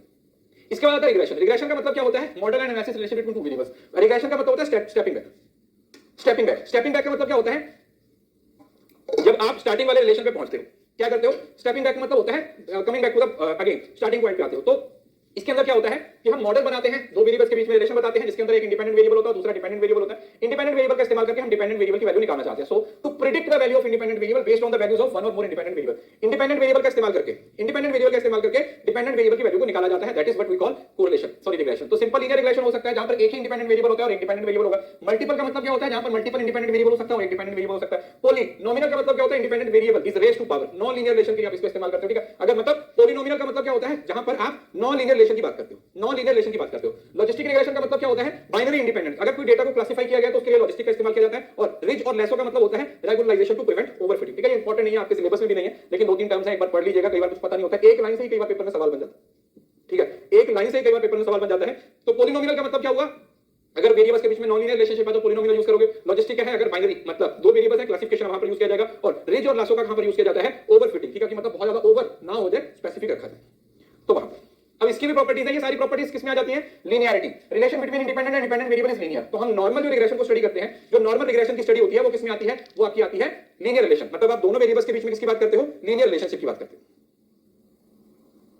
दूसरा independence, observation are independent of each other. एक ऑब्जर्वेशन का दूसरी ऑब्जर्वेशन पे कोई फर्क नहीं पड़ रहा, दोनों वेरिएबल्स जितने भी यूनिट्स हैं वो सारे इंडिपेंडेंट हैं। होमोजेनिटी का मतलब होता है कांस्टेंट वेरिएंस ऑफ एरर, मतलब सारी वैल्यूज है वो सेम है। अगर एरर्स हो रहा है तो कांस्टेंट से होगा, मतलब बराबर रहेगा, मतलब that is symmetrical, something like that. Normality है, एरर्स आर नॉर्मली डिस्ट्रीब्यूटेड होते हैं, पॉपुलेशन होती है वो नॉर्मली डिस्ट्रीब्यूटेड होती है। Not multicollinearity, independent variables are not highly correlated. तो नो मल्टी कोलिनियरिटी का मतलब होता है कि जो कोरिलेशन होता है वो एक लिमिट तक होता है, बहुत ज्यादा कोरिलेशन नहीं होता। दैट इज नो, बहुत ज्यादा कोरिलेशन नहीं होता, बहुत ज्यादा कोरिलेशन नहीं होता। ठीक है, तो लीनियरिटी का दो वेरिएबल्स के बीच में लीनियर रिलेशन है। इंडिपेंडेंस है, ऑब्जर्वेशन एक दूसरे से इंडिपेंडेंट है। होमोजेनिटी का मतलब क्या होगा कि constant variance of error, errors में जो वेरिएंस है वो कांस्टेंट है। दूसरा नॉर्मलिटी है, पॉपुलेशन नॉर्मली डिस्ट्रीब्यूटेड है। और नो मल्टीकोलिनियरिटी का मतलब है कि variables are not highly correlated, variables बहुत ज्यादा कोरिलेटेड नहीं। राइट, अब इसके अंदर कुछ की मैट्रिक्स होते हैं, यह पढ़ने की जरूरत नहीं है, फिर भी मैं आपको बता देता हूं। R square, proportion of variance in the independent variable that can be explained in. अब आपको पता है आर स्क्वायर भी आगे आएगा, इसको क्या बोल देते हैं? Correlation of determination, correlation of determination बोल देते हैं आर स्क्वायर। ये मैं आपको आगे बताऊंगा। एक्सप्लेन्ड वेरिएंस और अनएक्सप्लेन्ड वेरिएंस का इस्तेमाल किया जाता है। देन आ जाता है एडजस्टेड आर स्क्वायर। इसका मतलब है जो आपके जो नंबर ऑफ प्रेडिक्टर्स होते हैं उसको आप चेंज कर देते हो। P value, significance of coefficient की बात करते हैं, पी वैल्यू आगे पढ़ेंगे। एफ स्टैटिस्टिक्स है, जहां पर आप वेरिएंस की बात करते हो। एफ टेस्ट के बारे में भी आगे पढ़ेंगे। Coefficient beta, regression equation parameters के बारे में। और स्टैंडर्ड एरर है, एक्यूरेसी ऑफ कोएफिशिएंट। मतलब ये इसमें से पांच चीजें हैं वो आगे आएंगी। ठीक है, इसमें से पांच चीजें हैं, पी वैल्यू भी आएगा, एफ स्टैटिस्टिक्स भी आएगा, कोएफिशिएंट ऑफ बीटा भी आएगा और ये स्टैंडर्ड एरर भी आएगा। ये अगली मतलब इससे अगले टॉपिक में कवर होंगे। एप्लीकेशन बहुत सिंपल है, क्या कर रहे हो? बिजनेस में आप कितनी सेल करने वाले हो, आपकी सेल का टारगेट कितना है उससे पता चल जाएगा। फाइनेंस में स्टॉक के प्राइस को प्रेडिक्ट कर रहे हो। रिस्क मैनेजमेंट पे फोकस कर रहे हो कि कितना रिस्क है वो होना चाहिए। दूसरा इकोनॉमिक्स और रिलेशन बिटवीन इकोनॉमिक इंडिकेटर हो सकता है। मेडिसिन, हेल्थ मैट्रिक्स और रिसर्च रिस्क फैक्टर्स पे। इंजीनियरिंग में अलग अलग मॉडल्स बनाते हो। और सोशल साइंस के अंदर सोशल फिनोमेना और रिलेशनशिप को अंडरस्टैंड करने के लिए इसका इस्तेमाल किया जाता है। अब इसके स्टेप्स हैं, स्टेप्स वैसे नहीं पेपर में पूछे जाते हैं, फिर भी आप एक बार देख लो। सबसे पहले जैसे आप रिसर्च में करते हो ना वही है, define the problem. Define the problem उसके बाद आपने डेटा कलेक्ट कर लिया। डेटा कलेक्ट करने के बाद क्या कर दिया? आपने एक्सप्लोरेटरी डेटा एनालिसिस कर दिया, मतलब जितना डेटा था उसको समराइज कर दिया। उसके बाद आपने मॉडल सिलेक्ट किया, मतलब डेटा के बाद आप देखोगे कि कौन सा मॉडल मुझे लगाना है, क्या हमारे पास लीनियर डेटा है, क्या हमारे पास नॉन लीनियर डेटा है, इस तरीके का। Then model fitting, estimating parameter using techniques like ordinary least square. आप पढ़ते हो इसके अंदर एक मेथड होता है लीस्ट फिट वाला, है ना, वो उसका इस्तेमाल कर सकते हो। दूसरा असम्पशंस चेक किया जाता है, उसके बाद मॉडल को वैलिडेट किया जाता है, फिर प्रेडिक्शन आएगी, इंटरप्रिटेशन आएगी और रिपोर्टिंग आएगी। ठीक है, वैसे सवाल नहीं पूछा जाएगा, एक बार बस गो थ्रू हो जाएगा। मतलब बता रहा हूं ना, जिन चीजों को मैं इन डेप्थ पढ़ा रहा हूं वो एग्जाम के पॉइंट ऑफ व्यू से जरूरी है। जो चीजों पे मैं बहुत फोकस नहीं कर रहा हूं वो आप पीडीएफ से एक बार क्या कर सकते हो, थोड़ा सा गो थ्रू हो सकते हो, आपको ज्यादा लोड लेने की जरूरत नहीं। ठीक है, इस तरीके से। देन आ जाता है लिमिटेशन ओवरफिटिंग। इसका मतलब क्या होता है? Models fit the training data too closely and perform poorly on the new data. Overfitting का मतलब क्या होता है कि डेटा को इतना ज्यादा सही तरीके से फिट करने की कोशिश किया जाता है कि जो नया डेटा होता है उस पर उसकी परफॉर्मेंस क्या हो जाती है? पुअर हो जाती है। मतलब एक साइड पे बहुत सही है और दूसरी साइड पे बहुत ज्यादा गलत हो जाता है। ओवरफिटिंग का मतलब ये होता है। दूसरा अंडरफिटिंग भी हो सकता है। Models too simple to capture the data underline structure, मतलब दोनों ही चीजें हो सकती हैं, एक तो बहुत ज्यादा ओवर, एक अंडर। मतलब समझ लो ना, एक होता है एवरेज रिलेशन, या तो बहुत ज्यादा या बहुत कम, मतलब दोनों एक्सट्रीम पॉइंट्स पे रहता है, जिसकी वजह से बहुत ज्यादा दिक्कत हो जाती है। देन आ जाता है multi collinearity, high correlation among variable can be distort result. अभी बताया था मल्टी कोलिनियरिटी का मतलब क्या है कि अगर दो वेरिएबल्स के बीच में बहुत हाई रिलेशन है ना, तो उसमें रिग्रेशन के जो संबंध है या जो रिग्रेशन की वैल्यू है उसको निकालना डिफिकल्ट हो जाएगा। Deviations from assumption can lead to inaccurate result. अब इसकी इसके असम्पशंस है कि पॉपुलेशन है वो नॉर्मली डिस्ट्रीब्यूटेड होना चाहिए। अगर आपने नॉर्मली डिस्ट्रीब्यूशन पॉपुलेशन का इस्तेमाल नहीं किया, इफ यू डिड नॉट, तो फिर दिक्कत आ जाएगी। दूसरा outlier, extreme values can appropriationally influence the model। उसके बाद इसके कुछ ये है, इस पे मैं स्टार लगा रहा हूं, इस पे मैं स्टार लगा रहा हूं क्योंकि ये आप लोगों ने गूगल पे जाके एक बार पढ़ना है। इसमें से आर तो आपके पेपर में पूछा गया था। R popular for statistical analysis and regression. Regression के लिए एक सॉफ्टवेयर का यूज किया जाता है जिसको हम क्या बोलते हैं?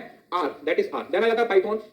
Widely use for machine learning or statistical model. Excel है वो बेसिक रिग्रेशन के लिए होता है। एसएएस, एसपीएस और स्टेटा, इन तीनों के बारे में पढ़ना है, ठीक है। ये आप लोगों के रिसर्च के भी इंपॉर्टेंट है और दूसरा आप लोगों को इस पेपर 2 के अंदर भी पूछा जा सकता है। एसपीएस है, स्टेटा क्या है और एसएएस क्या है, इनकी एटलीस्ट फुल फॉर्म आप लोगों को मालूम होनी चाहिए और कौन से पर्पस के लिए बने हुए सॉफ्टवेयर है इसकी नॉलेज आप लोगों को होनी जरूरी है, ठीक है।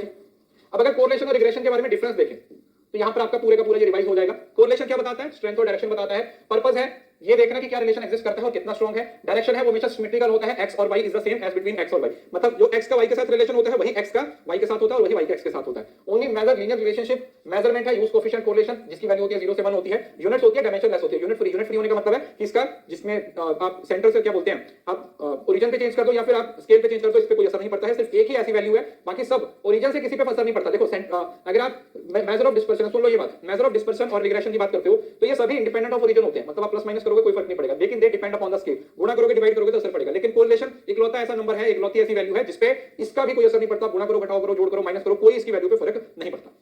कॉजेलिटी, इसके अंदर कॉजेलिटी, कॉज की बात, कॉज और इफेक्ट की बात नहीं की जाती है। क्यों? क्योंकि कॉज और इफेक्ट के लिए हमारे पास कौन सा मेथड है? रिग्रेशन होता है। Prediction does not provide predictive model, ठीक है, ये आपको कोई प्रेडिक्शन करके नहीं बताता है। स्कोप है, सिर्फ स्ट्रेंथ और रिलेशन तक इसकी डिग्री रह जाती है, मतलब बहुत लंबे समय तक इसको बड़े लेवल पे नहीं यूज किया जा सकता। और ग्राफिक में आप इसमें स्कैटर डायग्राम बना सकते हो या फिर आप इसको फ्री हैंड वाली जो वैल्यूज होती है, ठीक है, ऊपर जा रहा तो पॉजिटिव है, नीचे आ रहा तो नेगेटिव है, इस तरीके से आप दिखा सकते हो।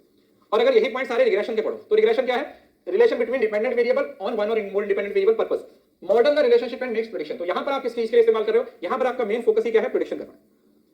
बाकी सब स्केल पे डिपेंड करते हैं, प्रेडिक्शन करना इसका मेन उद्देश्य है। दूसरा असिमेट्रिकल होता है, डिस्टिंग्विश बिटवीन डिपेंडेंट। अभी वहां पर जो रिलेशन था वो क्या था बेटा? वो सिमेट्रिकल था, लेकिन यहां पर रिलेशन है वो असिमेट्रिकल है। क्यों? क्योंकि वहां पर एक्स वाई सेम है, लेकिन यहां पर इंडिपेंडेंट वेरिएबल अलग होता है, डिपेंडेंट वेरिएबल है वो अलग होता है। टाइप ऑफ रिलेशनशिप है, वहां पर सिर्फ लीनियर रिलेशनशिप की बात हो रही थी, यहां पर नॉन लीनियर रिलेशनशिप भी हो सकता है। मेजरमेंट है, इंडिकेटिंग द स्ट्रेंथ और डिग्री ऑफ रिलेशनशिप के साथ साथ कॉज और इफेक्ट भी देख सकते हो। यूनिट्स होते हैं, वो पर यूनिट चेंज होते हैं, वहां पर यूनिट फ्री था, यहां पर यूनिट्स की वैल्यू होती है। एक्चुअली यहां पर कॉज की बात की जाती है। अगर हमारी बेसिक कंडीशंस होती है ना एक्सपेरिमेंटल रिसर्च के अंदर की मैनिपुलेशन होता है, मैनिपुलेशन की बात की जाती है या कंफाउंडिंग वेरिएबल्स को कंट्रोल करने की बात की जाती है, तो वो कॉजेलिटी यहां पर आपको देखने को मिलती है। और इसका मेन काम ही क्या होता है कि एक प्रेडिक्टिव मॉडल है, इसके बेसिस पे प्रेडिक्शन करते हैं। और कोरिलेशन के हिसाब से देखा जाए तो इसका जो स्कोप है वो बहुत ज्यादा है, क्योंकि इसको एस्टिमेशन हाइपोथेसिस टेस्टिंग में यूज किया जाता है। और ग्राफिकल है वो इसको नॉर्मली ग्राफ पे दिखाया जाता है, एक्स एक्सिस और वाई एक्सिस पे, ठीक है। ग्राफ पे इसकी वैल्यू निकाली जाती है, फिटनेस टेस्ट के लिए लाइन जो लीड स्केल वाला मेथड होता है वो वाला। उसका आता है कोएफिशिएंट ऑफ डिटरमिनेशन, जो मैं आपको बोल रहा था ना, आर स्क्वायर। आर स्क्वायर क्या होता है? Method the proportion of variance in independent is predictable from the independent variable. तो यहां पर आप क्या करते हो? एक्सप्लेन्ड वेरिएबल अनएक्सप्लेन्ड, इसका भी फार्मूला अपने एग्जाम में याद करके जाना है। जो आपने आर निकाला, अगर आप उस आर का स्क्वायर कर देते हो तो वहां पर हमारे पास क्या आ जाता है? Proportion of the variance. जो भी हमारा वेरिएंस होता है ना उसके प्रोपोर्शन के बारे में हमें पता चल जाता है। तो इसकी रेंज है वो 0 से प्लस होती है, ये माइनस में नहीं होता। क्यों? क्योंकि अब जब आप किसी नंबर को स्क्वायर कर देते हो तो उसका जो माइनस साइन है वो खत्म हो जाता है, ठीक है। -2 का स्क्वायर करोगे तो वो -4 नहीं आएगा, 4 आएगा। इंटरप्रिटेशन, हाई आर स्क्वायर है better fit of the model, meaning a high proportion of variance explained. User analysis used to assess goodness of fit or application commonly used in regression analysis to determine how well model explain the data. अब इसका मतलब क्या हुआ कि जो correlation है आपको data निकाल के दिया है, ध्यान से सुनो मेरी बात, जो आपको कोरिलेशन ने डेटा निकाल के दिया है वो कितना सही आया है वो आपको किससे पता चल जाएगा? वो आप लोगों को कोरिलेशन ऑफ डिटरमिनेशन से पता चल जाएगा। कोरिलेशन के थ्रू जो आपको डेटा मिला है उस डेटा को चेक करने के लिए आप कोरिलेशन ऑफ डिटरमिनेशन का इस्तेमाल करते हो। और इसके ऑपोजिट हो जाता है कोएफिशिएंट ऑफ इनडिटरमिनेशन भी बोल देते हो और एलिनेशन भी बोल देते हो। एलिनेशन का मतलब क्या हुआ? इसी का दूसरा पहलू, ये आर स्क्वायर था, ये 1 माइनस आर स्क्वायर है। इसका मतलब represent the proportion of variance in dependent variable that is not explain. जो एक्सप्लेन कर दिया वो ये दिखाएगा और जो एक्सप्लेन नहीं किया है वो ये दिखाएगा। तो ये दोनों की बराबर है। मतलब आर स्क्वायर है वो जिस वेरिएंस को एक्सप्लेन कर दिया गया है, जिस वेरिएंस के बारे में बता दिया गया है वो बताएगा, और ये जो बता नहीं पाया है, जो अनएक्सप्लेन्ड वेरिएंस है वो होता है। और अगर मैं दोनों को इकट्ठा कर दूं, अनएक्सप्लेन्ड और एक्सप्लेन्ड वेरिएंस, तो क्या बनता है? टोटल वेरिएंस बनता है।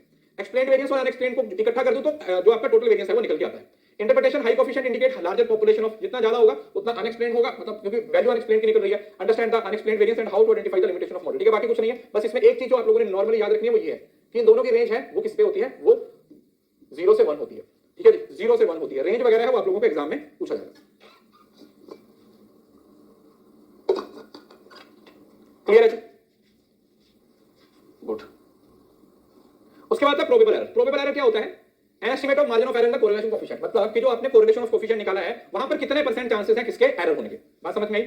कोएफिशिएंट प्रोबेबल एरर का मतलब होता है, प्रोबेबल एरर का फार्मूला आपके पेपर में बहुत बार पूछा गया, बहुत बार आपके एग्जाम में पेपर में फार्मूला पूछा गया इसका, प्रोबेबल एरर का और जो आपका एक और एरर है इसके बाद बताता हूं। Estimate of margin of error in the correlation coefficient, मतलब आपने जो कोरिलेशन की वैल्यू निकाली है उसके अंदर कितने परसेंट चांसेस है गलती होने के, उसके अंदर कितने परसेंट चांस है गलती होने के, वो कहां पर डिपेंड करता है? वो आप लोगों का प्रोबेबल एरर पे डिपेंड करता है। So it depends upon the R and sample size, ठीक है। इसमें दो चीजों को आप कंसीडर करोगे, आर और सैंपल साइज, जो इसके फार्मूले में होती है, ठीक है। उसका फार्मूला आप एक बार देख लीजिएगा, 674.1 minus R square divided by n होता है, ठीक है, याद रखिएगा, पेपर में आएगा। Interpretation provide a method of reliability of observed correlation, ठीक है। जो कोरिलेशन निकाला है उसमें जितना आपका एरर कम होगा उतना हम बोलेंगे कि इसकी वैल्यू पे भरोसा किया जा सकता है। Use to evaluate the significance of correlation, अगर इसकी वैल्यू है वो 6 टाइम्स से ज्यादा आती है, अगर याद रखिएगा अगर कोरिलेशन की वैल्यू 6 इनटू प्रोबेबल एरर से ज्यादा आती है तो हम मानते हैं कि जो कोरिलेशन है वो सिग्निफिकेंट है, अगर 6 से कम आती है तो उसकी वैल्यू होती है वो इनसिग्निफिकेंट होती है। Application useful in statistical test and determine the confidence interval for correlation coefficient. बताया था कॉन्फिडेंस इंटरवल और सिग्निफिकेंस इंटरवल। सिग्निफिकेंस का मतलब क्या होता है, कितने परसेंट चांस है किसी चीज के गलत होने के, किसी चीज के गलत होने के कितने परसेंट चांस है, और कॉन्फिडेंस का मतलब है किसी चीज के सही होने के कितने परसेंट चांस है, कितने।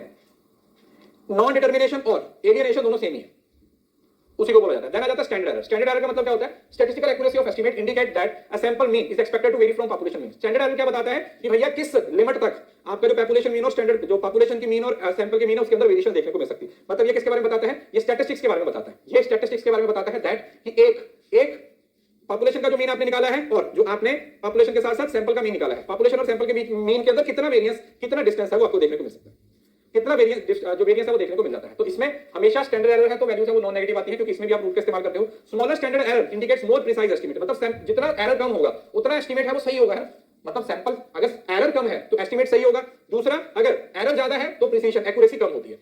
कंस्ट्रक्ट कॉन्फिडेंस इंटरवल वही हाइपोथेसिस टेस्टिंग के लिए यूज किया जाता है। Impact on sample size inversely proportional, as the sample size increase ये कम हो जाता है, ये आप लोगों को पता ही है। किसी भी एरर का सैंपल साइज के साथ हमेशा नेगेटिव रिलेशन होता है, किसी भी सैंपल का नेगेटिव रिलेशन होता है सैंपल साइज का किसके साथ, एरर के साथ। जितना एरर होगा आप सैंपल साइज को बढ़ाओगे तो एरर अपने आप क्या हो जाएगा, कम हो जाएगा। Graphical representation errors bars in the graph, ये इंपॉर्टेंट नहीं है, कॉमनली यूज्ड इन इन्फ्रेंशियल स्टैटिस्टिक्स, ठीक है, क्योंकि यहां पर हम पॉपुलेशन की बात कर रहे हैं, इन्फ्रेंस की बात करते हैं तो वहां पर यूज किया जाता है। इसके अंदर हमारे पास कुछ और कांसेप्ट्स आ जाते हैं, स्टैंडर्ड डेविएशन हमने पढ़ लिया। दूसरा, कॉन्फिडेंस इंटरवल का मतलब बताया हुआ है, population parameter expected to lie within the certain levels of confidence. Level of confidence का मतलब है एक पर्टिकुलर लिमिट कि इतने प्रतिशत चांसेस हैं कि हमारी जो वैल्यू है वो इस पर्टिकुलर वैल्यू के अंदर फॉल करेगी,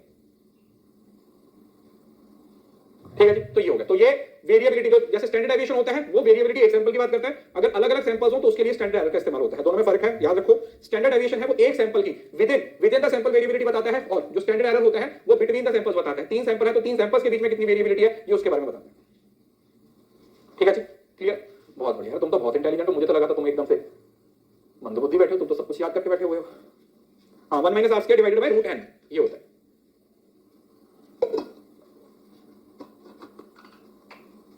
मैंने बोला ना फॉर्मूले में यहां जानबूझ के नहीं लेके आया, क्योंकि फॉर्मूले में पढ़ाऊं ना पढ़ाऊं क्या फर्क पड़ता है, ये तो रिवीजन हो रही है ना, तो फॉर्मूले तो आपको खुद से ही याद करने पड़ेंगे।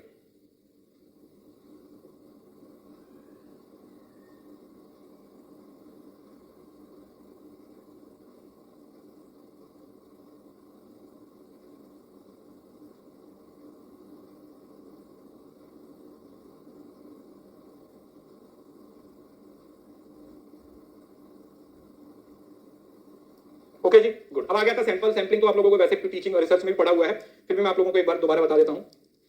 सैंपलिंग का मतलब क्या होता है कि एक जो पॉपुलेशन होता है उसका सब पार्ट होता है। तो रैंडम सैंपलिंग का मतलब है जिसमें सिंपल रैंडम सैंपलिंग, इसको लॉटरी मेथड बोल दिया जाता है, जहां पर हर यूनिट के सिलेक्ट होने के इक्वल चांसेस होते हैं। सिस्टमैटिक सैंपलिंग का मतलब क्या होता है, जहां पर एक यूनिट है वो आप सिलेक्ट कर लेते हो, बाकी सारी यूनिट्स उस पर डिपेंड करती हैं। स्ट्रेटिफाइड के अंदर क्या करते हो, स्ट्रेटा बनाते हो, पहले हेटेरोजेनियस पॉपुलेशन को होमोजेनियस बना लेते हो, होमोजेनियस बनाने के बाद फिर हर किसी में से एक यूनिट को उठा लेते हो। ये प्रोपोर्शनेट भी हो सकता है और ये डिस्प्रोपोर्शनेट भी हो सकता है। क्लस्टर सैंपल के अंदर आप नेचुरल अकरिंग ग्रुप्स को लेते हो और फिर किसी एक पूरे के पूरे ग्रुप को सिलेक्ट कर लेते हो जो आपके मतलब डेटा का पार्ट बनता है। और मल्टी स्टेज का मतलब क्या होता है, जैसे आप लोगों को एग्जांपल बताई थी, typically starting with cluster followed by random sampling with clusters, useful for very large और कॉम्प्लेक्स पॉपुलेशन। जैसे ये यूपीएससी का जो होता है ना, पहले प्री में ज्यादा बच्चे होते हैं, मेंस में कम होते हैं, इंटरव्यू में कम होते हैं, जो रिजल्ट आता है वो और भी कम होता है, तो उसका इस्तेमाल होता है। ये आपका रैंडम सैंपलिंग हो गया।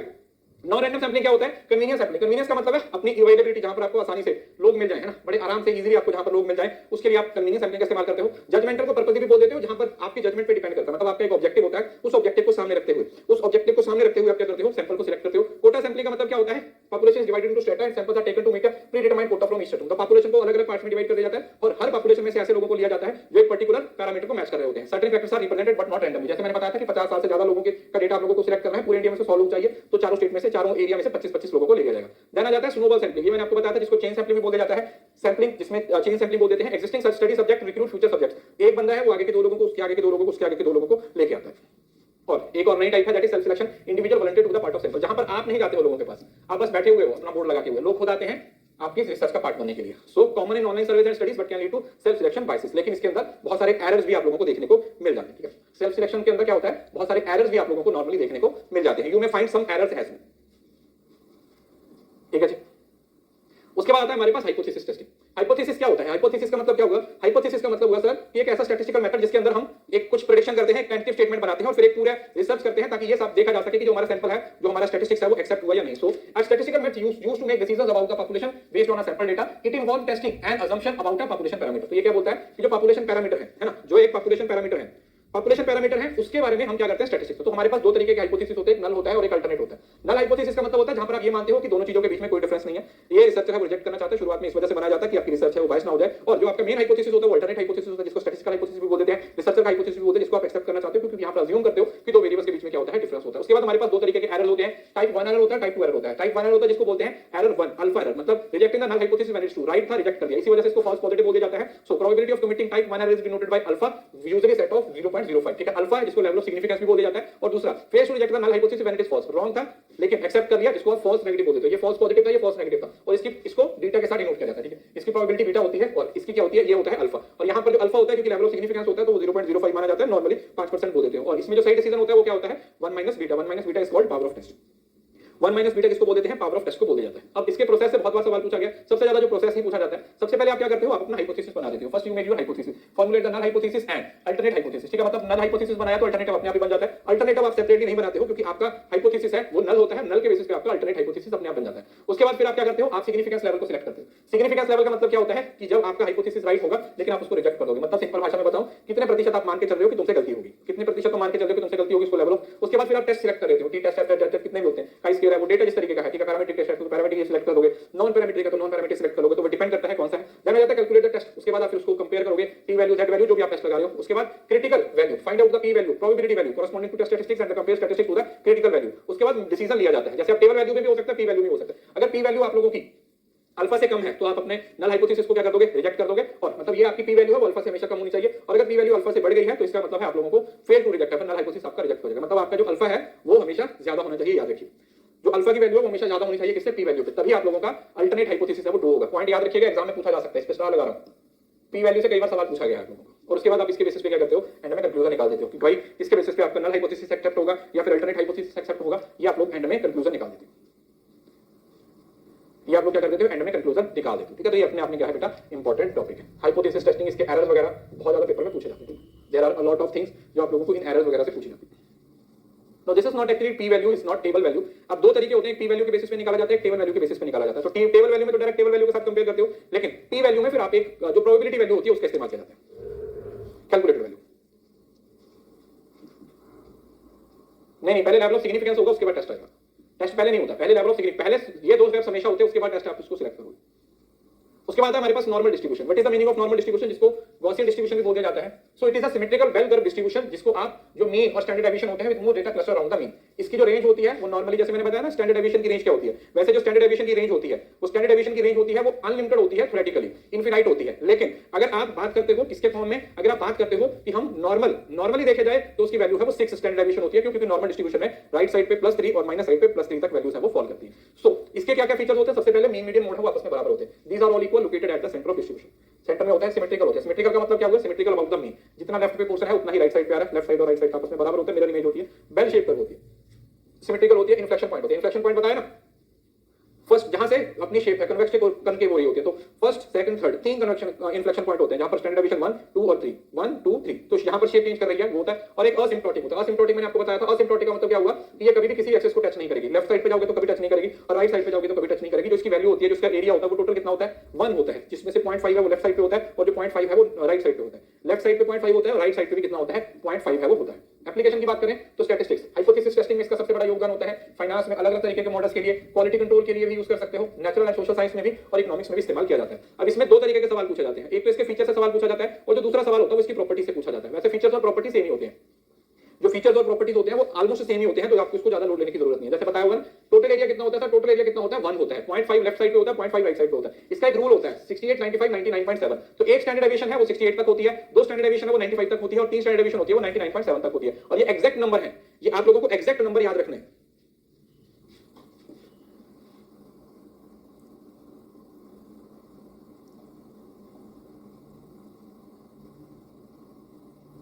ये एग्जैक्ट नंबर याद रखने हैं, ठीक है।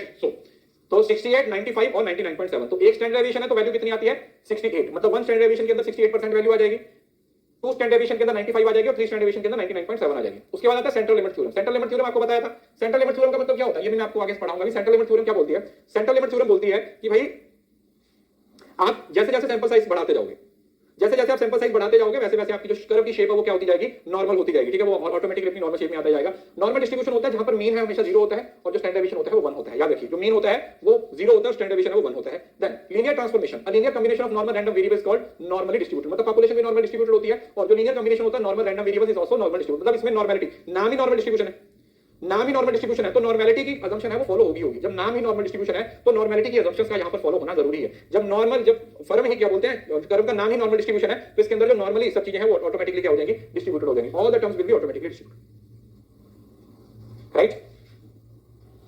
सिक्योरनेस एंड कुर्टोसिस, तो नॉर्मल डिस्ट्रीब्यूशन में सिक्योरनेस 0 0 होता है, क्योंकि सिक्योरनेस का मतलब सिमेट्री होता है और कुर्टोसिस 3 होता है। बताया था ना, मेसोबर्टिक होती है, इसकी जो शेप होती है वो क्या होता है बेटा, मेसोबर्टिक होती है। मेसोबर्टिक बोल देते हैं, दैट इज मेसोबर्टिक। क्या बोल देते हैं इसको, मेसोबर्टिक। अरे भैया, इसका मतलब क्या होगा बेटा, मेसोबर्टिक।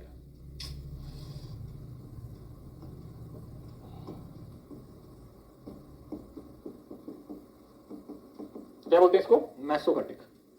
इसको क्या बोलते हैं हम, मेसोबर्टिक होती है। सो प्रोबेबिलिटी डेंसिटी फंक्शन का मतलब क्या होता है, highest at the mean and decrease symmetrical as move from the mean. तो प्रोबेबिलिटी की जो हाईएस्ट प्रोबेबिलिटी कहां पर होती है, जो मीन में होती है, मतलब सेंटर में होती है, उसके बाद धीरे धीरे धीरे धीरे जैसे जैसे मीन से दूर होती जाती है तो प्रोबेबिलिटी डेंसिटी भी क्या हो जाती है, कम होती जाती है। Additivity, the sum of independent normal variable is also normal distributed. जो इतने भी इंडिपेंडेंट वेरिएबल, एडिटिविटी आप लोगों ने पहले भी पढ़ा था, जैसे कम्युलेटिव होता है ना, तो वही फ्रीक्वेंसी का वही इसकी प्रोबेबिलिटी है एडिटिविटी, मतलब that is the sum of independent normal random variable is also normal distributed. जो सम है वो भी नॉर्मल डिस्ट्रीब्यूटेड होता है, सम होता है वो भी आपका क्या होता है, नॉर्मली डिस्ट्रीब्यूटेड होता है। उसके बाद नेक्स्ट हमारे पास आता है बाइनोमियल डिस्ट्रीब्यूशन और पॉइसन डिस्ट्रीब्यूशन। देखो ये दोनों है, बाई का मतलब होता है दो, बाई का मतलब होता है दो, तो बाइनोमियल डिस्ट्रीब्यूशन का मतलब होता है बर्नौली के, बाइनोमियल है वो बर्नौली के द्वारा दिया गया था, और जो आपका पॉइसन है ये किसके द्वारा दिया गया था, ये पॉइसन, मतलब इन लोगों के नाम पे ही बने हुए हैं, ठीक है, इन लोगों के नाम पे ही बने हुए हैं। तो बाइनोमियल का मतलब दो। So binomial distribution is one which probability of repeated number of trials or studies. तो इसके अंदर हमारे पास बाई पैरामीट्रिक जो एनालिसिस निकल के आता है, बाई पैरामीट्रिक का मतलब क्या होता है कि जहां पर दो ही असम्पशंस हो सकती हैं, या तो पॉजिटिव होगा या नेगेटिव होगा, ठीक है, मतलब या तो हेड आएगा या टेल आएगा। और पॉइसन डिस्ट्रीब्यूशन क्या होता है, इंडिपेंडेंट इवेंट्स अगर randomly with a given period of time. Poisson distribution के अंदर टाइम का फैक्टर बहुत इंपॉर्टेंट है, याद रखिएगा। इसके अंदर रेयर इवेंट्स की बात करते हैं तो वो रेयर इवेंट्स एक पर्टिकुलर टाइम फ्रेम के दौरान होने चाहिए, तो ये यूनिपैरामीट्रिक होता है। इसमें एक ही पैरामीटर होता है जिसको m बोल देते हैं, और यहाँ पर दो पैरामीटर होते हैं जिसको n और p बोल देते हैं, जिसमें मीडियन और वेरियंस होता है। तो यहाँ पर ये प्रॉपर्टी कई बार पेपर में पूछी गई है। तो बाइनोमियल में मीडियन और वेरियंस, मीन है वो हमेशा वेरियंस से ज्यादा होता है क्योंकि दो वेरिएबल्स होते हैं, लेकिन यहां पर वेरिएबल एक है तो मीन और वेरियंस सब कुछ आपस में बराबर होता है। तो यहां पर नंबर ऑफ ट्रायल्स होते हैं वो फिक्स होते हैं, मतलब आप डिसाइड करते हो कितने नंबर ऑफ ट्रायल्स आपको करने हैं। दो तरीके की सिचुएशन है, हेड टेल आएगा कितनी बार है। यहां पर इनफिनाइट होते हैं, मतलब रेयर इवेंट्स होते हैं। जैसे मैं आपको बोलता हूं कि किसी भी चीज के सही होने का बस 0.1 पॉइंट चांस हो। जैसे बोले कि एक सड़क पे कितने एक्सीडेंट होते हैं, एक महीने में कितने एक्सीडेंट है, एक महीने में वहां से 1 लाख गाड़ी निकली लेकिन उसमें एक्सीडेंट हुआ 1 या 2 गाड़ियों का, तो 1 लाख के कंपैरिजन कितना बहुत कम है। तो पॉसिबिलिटी सच्चाई की सच होने की बहुत रेयर होती है, फॉल्स होने की पॉसिबिलिटी वो हमेशा ज्यादा होती है। सो यहां पर कांस्टेंट प्रोबेबिलिटी, कांस्टेंट प्रोबेबिलिटी का मतलब है कि एक चीज अगर पॉजिटिव है तो दूसरी अपने आप नेगेटिव हो जाएगी, एक चीज अगर पॉजिटिव है तो दूसरी अपने आप नेगेटिव हो जाएगी। लेकिन यहां पर infinitesimal chance of success, infinitesimal बोल सकते हैं, मतलब है ही नहीं भैया, सक्सेस के चांस है ही नहीं, एकदम से खत्म है। दो या पॉसिबल आउटकम हो सकते हैं, सक्सेस और फेलियर हो सकता है। यहां पर unlimited number of possible outcomes हो सकते हैं। जैसे अब इसमें आप क्या करते हैं, पॉइंट टॉसिंग एक्सपेरिमेंट, आपने पॉइंट को फेंका तो या तो हेड आएगा या टेल आएगा, है ना, और दूसरा प्रिंटिंग मिस्टेक है page of a large number, ठीक है, समझ रहे हो। तुम किसी के पास शादी का प्रपोजल लेके गए हो, या तो शादी होगी या फिर नहीं होगी, है ना। ऐसा तो नहीं है कि तुम बोलोगे ठीक है शादी भी कर लेते हैं, नहीं भी करते हैं, ऐसा तो नहीं है। ये भी अपने आप में एक बहुत इंपॉर्टेंट टॉपिक है। कई सवाल आपको यहां से पूछे गए एग्जाम में, आपको बहुत सारे सवाल आपको यहां से पूछे गए, ठीक है जी। तो यहां पर n का नंबर जो होता है ना वो इनफिनाइट होता है, बस इसमें याद रखिए। जो नंबर ऑफ ट्रायल्स होते हैं ना वो एक तरीके से इनफिनाइट होते हैं, बस इसका ये सबसे बड़ा फीचर है। जैसे ही n इनफिनाइट होने लगता है तो वो पॉइसन डिस्ट्रीब्यूशन बन जाता है, और रियल लाइफ के इवेंट्स में इस्तेमाल होता है, ठीक है। जैसे लिखा हुआ ना, printing mistakes per page of a large book, right. उसके बाद आता है हमारे पास पैरामीट्रिक टेस्ट और non parametric test. Parametric test का मतलब क्या होता है, जहां पर पॉपुलेशन नॉर्मली डिस्ट्रीब्यूटेड होती है, तो नॉर्मली डिस्ट्रीब्यूटेड पॉपुलेशन के अंदर हम पैरामीट्रिक टेस्ट का इस्तेमाल करते हैं। सो पैरामीट्रिक टेस्ट क्या बोलते हैं, a statistical test in which specific assumptions are made about the population parameter is known as parametric. मतलब जहां पर पॉपुलेशन के बारे में आप कुछ असम्पशंस बना लेते हो, जहां पर पॉपुलेशन के बारे में आप क्या कर लेते हो, कुछ असम्पशंस बना लेते हो और उन असम्पशंस को फॉलो करना कंपलसरी होता है, उसको पैरामीट्रिक टेस्ट बोलते हैं। और नॉन पैरामीट्रिक टेस्ट का मतलब क्या होता है, used in the case of non parametric non metric independent, that is called non parametric. जहां पर कोई असम्पशन नहीं बनाते, पॉपुलेशन रैंडमली सिलेक्ट नहीं होती, पॉपुलेशन रैंडमली सिलेक्ट नहीं किया जाता, तो सैंपल रैंडमली सिलेक्ट नहीं किया जाता, पॉपुलेशन नॉर्मली डिस्ट्रीब्यूटेड नहीं होती है, वहां पर इसका इस्तेमाल किया जाता है। तो इसमें डिस्ट्रीब्यूशन का इस्तेमाल होता है, मतलब एक सिस्टम है जिसके थ्रू रैंडम जो सैंपल सिलेक्ट किया जाता है और ये आर्बिट्रेरी होता है, मतलब अपनी मर्जी से आप इसको सिलेक्ट करते हो। तो यहां पर पैरामीटर है तो इसमें तीसरा चौथा स्केल अप्लाई होगा, या तो इंटरवल सप्लाई होगा या रेशियो सप्लाई होगा, और यहां पर नॉमिनल या फिर ऑर्डिनल, ठीक है, नॉमिनल हो सकता है या ऑर्डिनल हो सकता है। तो यहां पर आप मीन का इस्तेमाल करोगे, क्यों, क्योंकि पॉपुलेशन रैंडमली सिलेक्ट किया, पॉपुलेशन में से जो यूनिट्स है वो रैंडमली सिलेक्ट किया जाता है और आप एक असम्पशंस को फॉलो कर रहे हो, आप उन असम्पशंस से बाहर नहीं जा रहे हो, उन असम्पशंस का फॉलो करना जरूरी है। और यहां पर मीडियन है क्योंकि आप नॉन पैरामीट्रिक में नॉर्मली क्या बोलते हो, आप ऐसा बोलते हो कि जो रैंक्स वगैरह है वो ज्यादातर इसमें दिए जाते हैं, जो रैंक्स होते हैं वो इसमें दिए जाते हैं। सो इसके अंदर आपको पॉपुलेशन की कंप्लीटली नॉलेज होती है क्योंकि पैरामीटर्स है यहाँ पर अनअवेलेबल होती है, इसी वजह से समझ रहे हैं, ये क्वांटिटेटिव और क्वालिटेटिव के साथ रिलेट कर सकते हो, ये क्वालिटेटिव और ये क्वांटिटेटिव हो जाएगा। दूसरा वेरिएबल्स पे अप्लाई होता है और वेरिएबल्स के साथ साथ एट्रीब्यूट्स पे भी हो सकता है। अब इसमें पियर्सन का अगर कोरिलेशन की बात करें, यहाँ पर पियर्सन का कोरिलेशन इस्तेमाल हो जाएगा और यहाँ पर स्पीयरमैन का हो जाएगा। वैसे हमारे पास और भी बहुत सारे नॉन पैरामीट्रिक जो टेस्ट है उसकी इस्तेमाल आपको देखने को मिलेगा इसके अंदर कोरिलेशन, इसके अंदर जो जैसे ब्रूसल वॉलेस टेस्ट आ जाएगा, मैन विटनी टेस्ट आ जाएगा, काई-स्कीर टेस्ट आ जाएगा ना, उस तरीके के बहुत सारे टेस्ट हैं वो आपको इसके अंदर देखने को अक्सर मिल जाएंगे। ठीक है जी, समझ आ गया, बहुत बढ़िया।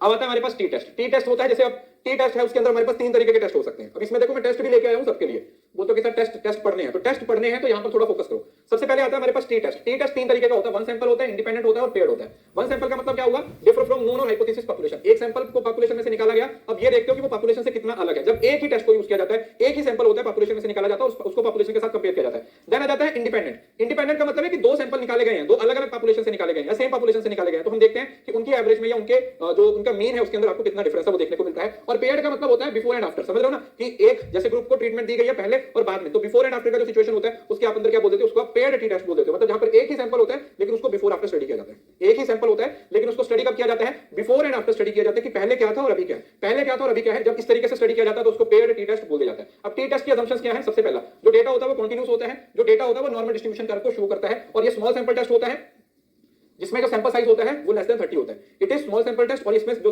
होता है सैंपल साइज है वो स्मॉल होता है। The samples are independent. Samples हैं वो अगर 2 सैंपल हो या 1 सैंपल हो इंडिपेंडेंट होते हैं, और हम ये भी मान के चलते हैं कि दोनों में वेरिएंस बराबर होगा, वेरिएशन की भी बराबर को माना जाता है। ठीक है, सो किसके बेस्ड है, स्टूडेंट्स की डिस्ट्रीब्यूशन पे बेस्ड होता है। और कहां पर यूज किया जाता है, जहां पर सैंपल साइज है वो 30 से कम होता है और पॉपुलेशन वेरिएंस है वो अननोन होता है। As the sample size increase, t-distribution approach the standard normal distribution curve। तो इसकी जो शेप होती है वो किस पे डिपेंड करती है, इसकी शेप है वो आपके सैंपल साइज पे डिपेंड करती है। जैसे जैसे सैंपल साइज बढ़ेगा वैसे वैसे इसका जो मतलब डिग्री ऑफ फ्रीडम पे डिपेंड करती है। तो इसके अंदर जो डिग्री ऑफ फ्रीडम होती है नॉर्मली क्या होती है, n-1 होती है। लेकिन अगर 2 सैंपल हैं तो n1 प्लस n2 माइनस यहाँ पे 1 होता है या 2 होता है, पता नहीं, ये देख लेना, यहाँ पे 1 होता है या 2 होता है, अभी मेरे माइंड में नहीं है। n1 प्लस n2 माइनस 2 होता है या 1 होता है, -2 होता है ना, हाँ, डिग्री ऑफ फ्रीडम तो 2 होगा ना, n2 -2। 3 बार सिर्फ डिग्री ऑफ फ्रीडम से सवाल पूछा गया, 3 बार सवाल सिर्फ और सिर्फ डिग्री ऑफ फ्रीडम से पूछा गया, 3 बार सवाल यहां पे आपको डिग्री ऑफ फ्रीडम से पूछा गया। ठीक है जी, तो ये आपका टी टेस्ट है। टी टेस्ट कई बार आपको सवाल में पूछा गया। उसके बाद आता है एफ टेस्ट। एफ टेस्ट क्या होता है, फॉर 2 तरीके से होता है। एक होता है वेरिएंस के लिए होता है, test if population has equal variance. वहां पर एवरेज की बात हो रही थी, वहां पर किसकी बात हो रही थी बेटा, एवरेज की बात हो रही थी। यहां पर किसकी बात हो रही है, वेरिएंस की बात हो रही है। और दूसरा, अगर अनोवा भी एफ का ही पार्ट होता है, analysis of variance test, if there are any statistical significant between the means of 3 और मोर इंडिपेंडेंट। जब 2 से ज्यादा इंडिपेंडेंट ग्रुप्स के मीन्स की बात की जाती है तो मतलब ये टी टेस्ट की भी एक्सटेंशन होती है। टी टेस्ट में 2 सैंपल यूज होते हैं, अगर 2 से ज्यादा आ जाए तो उसी को एनालिसिस ऑफ वेरिएंस बोल देते हैं। ये एफ टेस्ट का पार्ट है लेकिन ये टी टेस्ट की एक्सटेंशन है। It is just the extension of T test. अब इसकी असम्पशंस क्या होती हैं, डेटा कंटीन्यूअस होता है, data of each group form a normal distribution same. जो जब भी आप नॉर्मल स्टैटिस्टिकल जो आपका रहता है ना, क्या बोलते हैं इसको, पैरामीट्रिक टेस्ट पढ़ोगे, जब भी आप पैरामीट्रिक टेस्ट पढ़ोगे तो वहां पर हमेशा आपको एक नॉर्मल डिस्ट्रीब्यूशन वाली जो प्रॉपर्टी है वो पढ़ने को मिलेगी। जब भी आप पढ़ोगे तो आपको हमेशा उसके अंदर एक नॉर्मल डिस्ट्रीब्यूशन वाली प्रॉपर्टी है वो देखने को मिलेगी। ठीक है जी, उसके बाद सैंपल्स है वो इंडिपेंडेंट होते हैं और वेरिएंस है वो होमोजेनिटी है वो हमेशा बराबर माना जाता है। और ठीक है, इसके अंदर एक दो प्रॉपर्टीज क्या बोलते हैं, रेशो में भी इसको इस्तेमाल किया जाता है। So based on F distribution, ratio of 2 variance, 2 variance की रेशो होती है फॉर कंपेयर वेरिएंस ऑफ 1। मतलब इसको वेरिएंस के लिए यूज किया जाता है, जो टी टेस्ट होता है उसको एवरेज के लिए यूज किया जाता है। जो वेरिएंस होता है उसके लिए हम एफ टेस्ट का इस्तेमाल करते हैं। लेकिन जब मैं बात कर रहा हूं टी टेस्ट की, तो टी टेस्ट को किसके लिए यूज किया जाता है बेटा, टी टेस्ट को एवरेज के लिए यूज किया जाता है। T test is basically used for average, T test is basically used for average and F test is basically used for variance.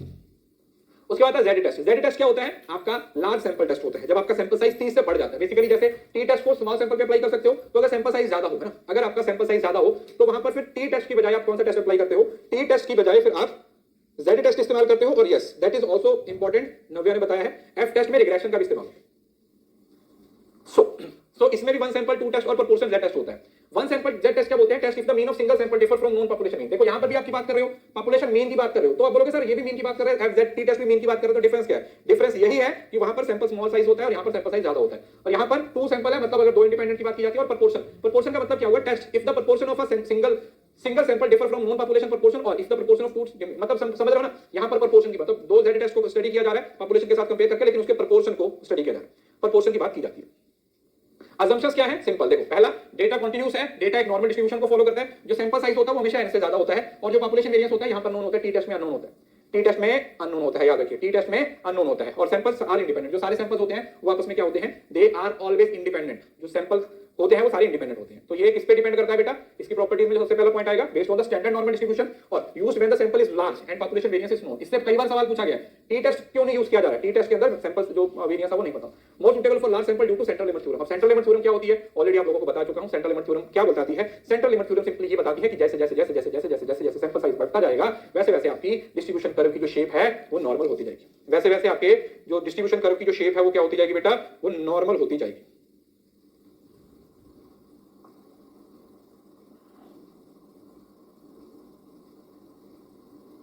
ठीक है जी, बताइए मजा आ रहा है ना पढ़ के भी स्टैटिस्टिक्स भी। मतलब इस कोर्स से आप लोगों को बहुत फायदा होगा ये तो मुझे मालूम है, लेकिन इस कोर्स का तभी फायदा है अगर आपने सब कुछ पढ़ा हुआ है। अगर आप सीधा इसी कोर्स में आए हो तो फिर इसका कोर्स का फायदा तो होगा लेकिन उतना फायदा नहीं होगा जितना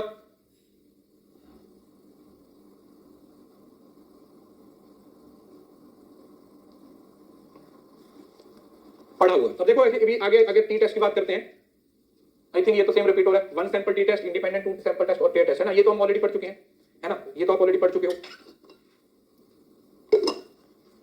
तो अगर इसमें कुछ नया है तो देखते हैं। ये तो आई थिंक रिपीट हो रहा है ना। कंटिन्यूस डेटा होता है, नॉर्मल डिस्ट्रीब्यूशन होता है, स्मॉल सैंपल साइज होता है, इंडिपेंडेंट सैंपल होता है अगर टू सैंपल हो, इक्वल वेरिएंस होता है टू सैंपल। तो ये इसकी प्रॉपर्टीज चलो रिपीट हो गई, कोई बात नहीं, टेस्ट तो जितनी बार पढ़ने कम है।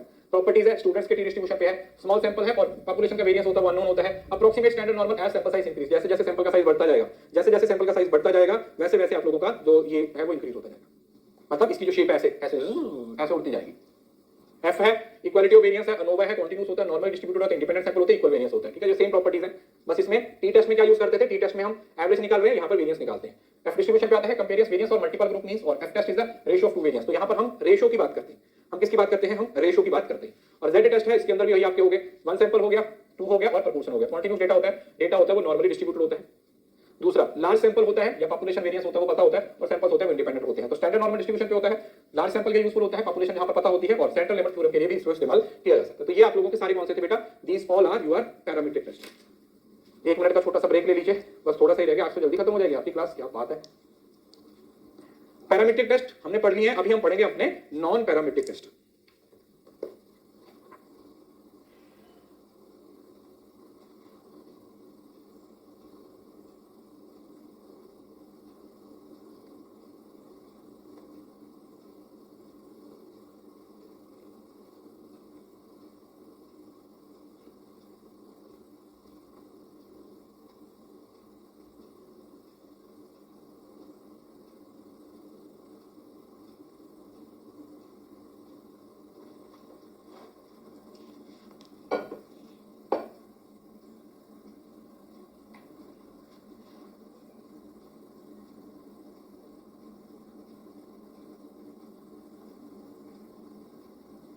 सर डर लग रहा है एग्जाम का, डर के डरिए, बढ़िया बात है, डरना भी चाहिए। अरे एग्जाम है, डरोगे ना तो पढ़ोगे कैसे। चलो आगे आते हैं नॉन पैरामीट्रिक टेस्ट। तो डिफरेंस मैंने आपको पढ़ाया है, पैरामीट्रिक टेस्ट और नॉन पैरामीट्रिक टेस्ट के बीच में डिफरेंस है वो हम ऑलरेडी पढ़ चुके हैं कि what is the difference. Difference यही है कि जो पैरामीट्रिक टेस्ट होते हैं उसके अंदर आप कुछ अजम्पशंस को फॉलो करते हो, और नॉन पैरामीट्रिक टेस्ट के अंदर आप अजम्पशंस को फॉलो नहीं करते।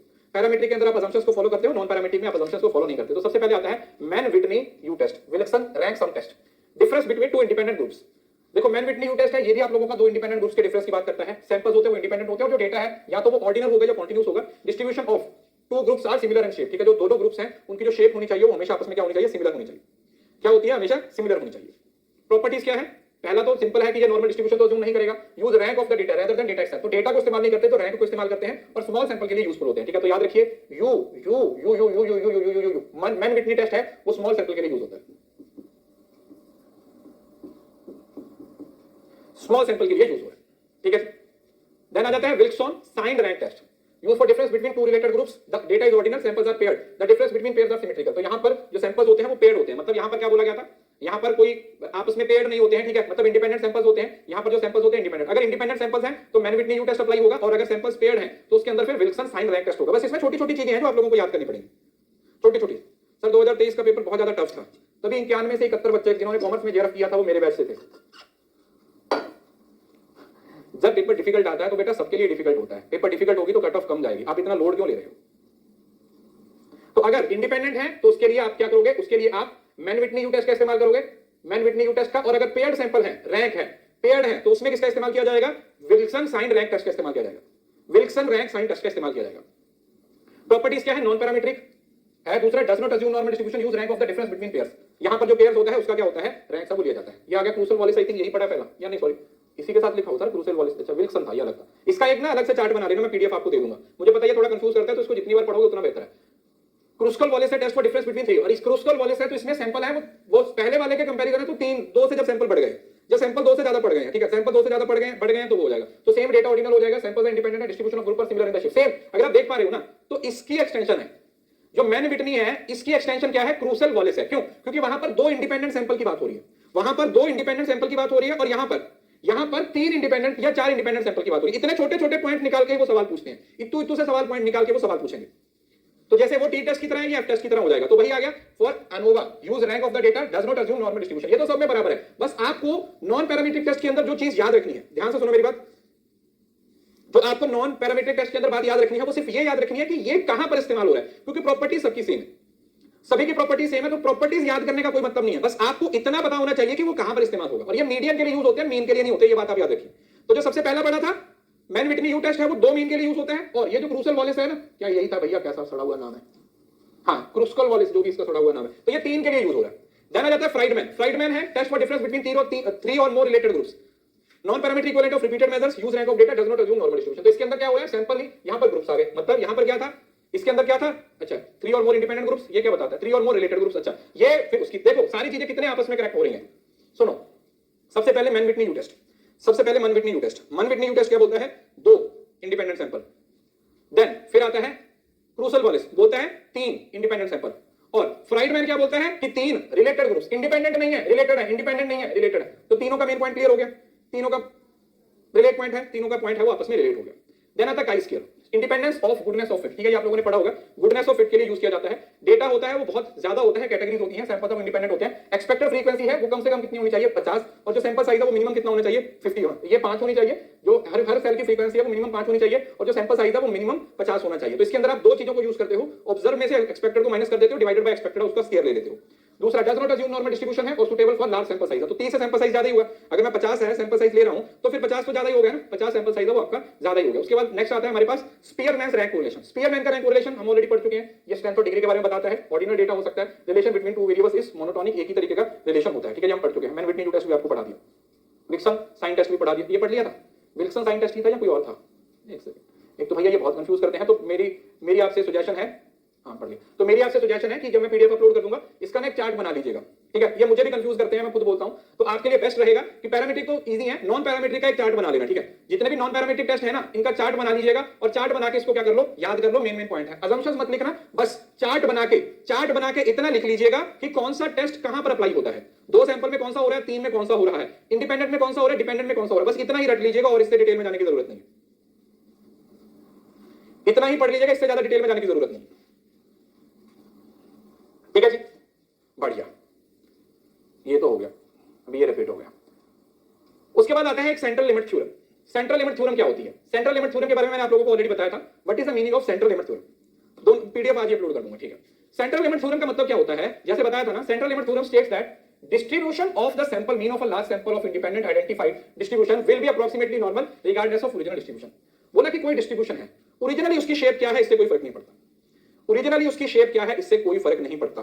फर्क किससे पड़ता है कि जैसे जैसे आप उसका सैंपल साइज इंक्रीज करते जाओगे, जैसे जैसे आप उसका सैंपल साइज इंक्रीज करते जाओगे, उसकी शेप है वो नॉर्मल होती जाएगी, उसकी जो शेप है वो नॉर्मल होती जाएगी, उसकी शेप क्या होती जाएगी बेटा, नॉर्मल होती जाएगी। सो कंडीशन क्या है, सबसे पहले इंडिपेंडेंट, ईच सैंपल है वो इंडिपेंडेंट ही निकाले गए हैं। दूसरा, सैंपल साइज है वो बड़ा होना चाहिए, मतलब स्मॉल सैंपल साइज नहीं चलेगा, क्योंकि इसकी प्रॉपर्टी ही किसके बारे में है, इसकी प्रॉपर्टी इसके बारे में है कि सैंपल साइज ज्यादा होना चाहिए।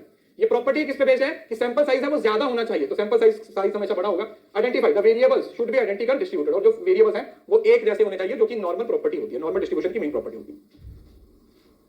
अब इसकी इंप्लीकेशंस देखें तो क्या बोलता है ये, The sample mean will be approximately normally distributed, पहली प्रॉपर्टी। दूसरा, mean of sample mean will be equal to the population mean, जैसे जैसे सैंपल साइज बढ़ेगा तो population mean है वो सैंपल जो सैंपल का mean है उसके बराबर होता जाएगा। Standard deviation of sample will be equal to the population standard deviation divided by the square root of sample size, ठीक है, इसका फॉर्मूला बन जाएगा किसका, जो स्टैंडर्ड डेविएशन है सैंपल का, जो सैंपल की स्टैंडर्ड डेविएशन है वो पॉपुलेशन की स्टैंडर्ड डेविएशन और सैंपल साइज का स्क्वायर रूट के बराबर हो जाएगा। मतलब आप ऐसा बोल सकते हो कि अगर ये सैंपल का मीन है ये सैंपल का मीन है, तो ये किसके बराबर हो जाएगा? Standard deviation. ठीक है, स्टैंडर्ड डेविएशन है will be equal to the population standard deviation. ये स्टैंडर्ड डेविएशन है, डिवाइड कर दोगे किसके साथ? स्क्वायर रूट ऑफ इसके साथ। ठीक है, ये इसका क्या बन जाएगा? फॉर्मूला बन जाएगा।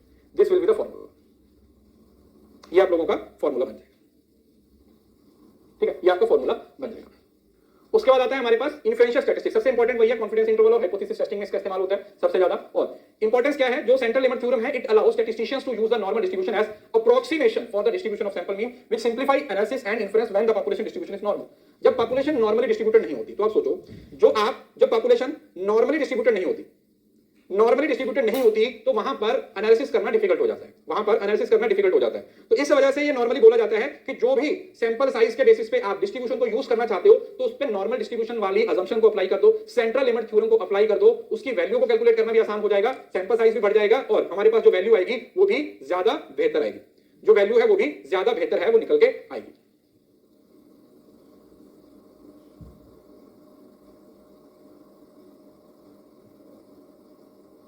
ठीक है जी, तो ये आप लोगों की सेंट्रल लिमिट थ्योरम है।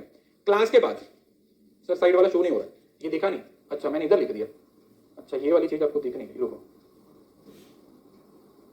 अच्छा, ये नहीं दिख रहा, यहां पे लिख देता हूं। क्या था कि ये किसके बराबर था? स्टैंडर्ड डेविएशन और इसके बराबर था। ठीक है, ये लिखा था। अच्छा, इस वाला आपको दिख नहीं रहा, चलो कोई बात नहीं। अब दिख रहा है? अब देखा?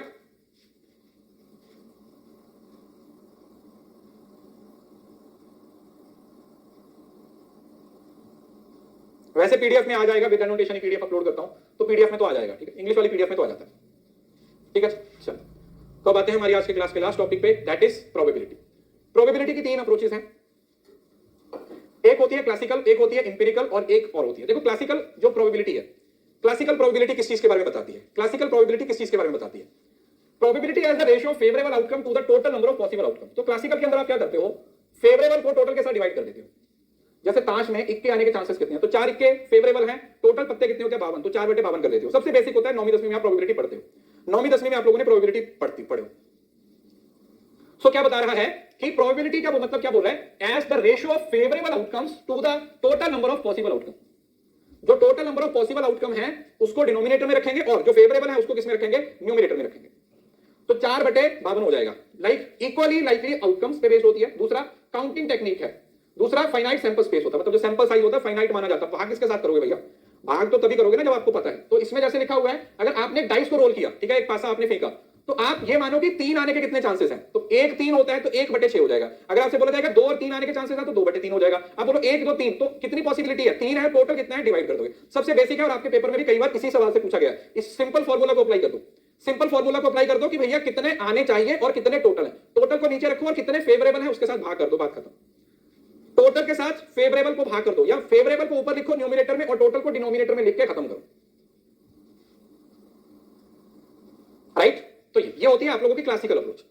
दूसरा आता है इंपीरिकल, जिसको आप फ्रीक्वेंशिस्ट बोलते हैं। फ्रीक्वेंशिस्ट का मतलब क्या होगा? Relative frequency of event occurring in large number of trials and experiments.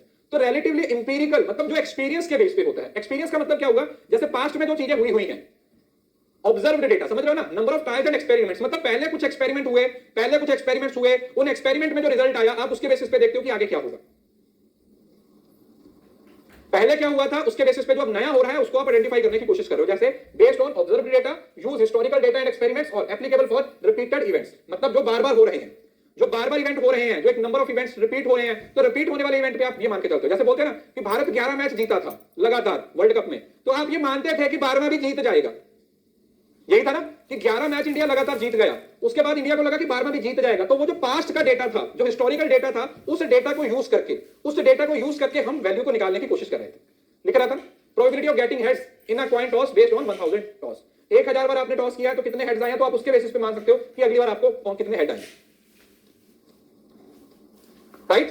So then आ जाता है सब्जेक्टिव। अब सब्जेक्टिव क्या बोलती है? Probability as a degree of belief or personal judgement about how likely an event to occur based on personal experience intuition. अब इसके अंदर आप पर्सनल जजमेंट का इस्तेमाल करते हो। वहां पर तो आपको हिस्टोरिकल डेटा यूज कर रहे थे ना, पास्ट में कुछ हुआ। यहां पर आपको क्या लगता है? मेरी पर्सनल जजमेंट क्या कहती है कि भाई क्या हो सकता है? लिखा होगा ना कोई इवेंट होगा, ये किस बात पे डिपेंड करता है? तुम्हारे पर्सनल एक्सपीरियंस पे, तुम्हारी अपनी इंट्यूशन क्या कहती है, तुम्हारा एक्सपर्ट ओपिनियन क्या कहता है। तो इसके अंदर आप किस चीज पे फोकस कर रहे हो? You are focusing on personal belief varies from person to person and useful when empirical data is unavailable. अगर पास्ट का डेटा अवेलेबल नहीं है, if the past data is not available, past का डेटा अवेलेबल नहीं है, तो उस case में आप लोग इस सब्जेक्टिव अप्रोच को इस्तेमाल करते हो। So an expert estimating the probability of new product success. आप एक प्रोडक्ट को लॉन्च करने लगे हो तो उस प्रोडक्ट के सक्सेसफुल होने के कितने चांसेस हैं।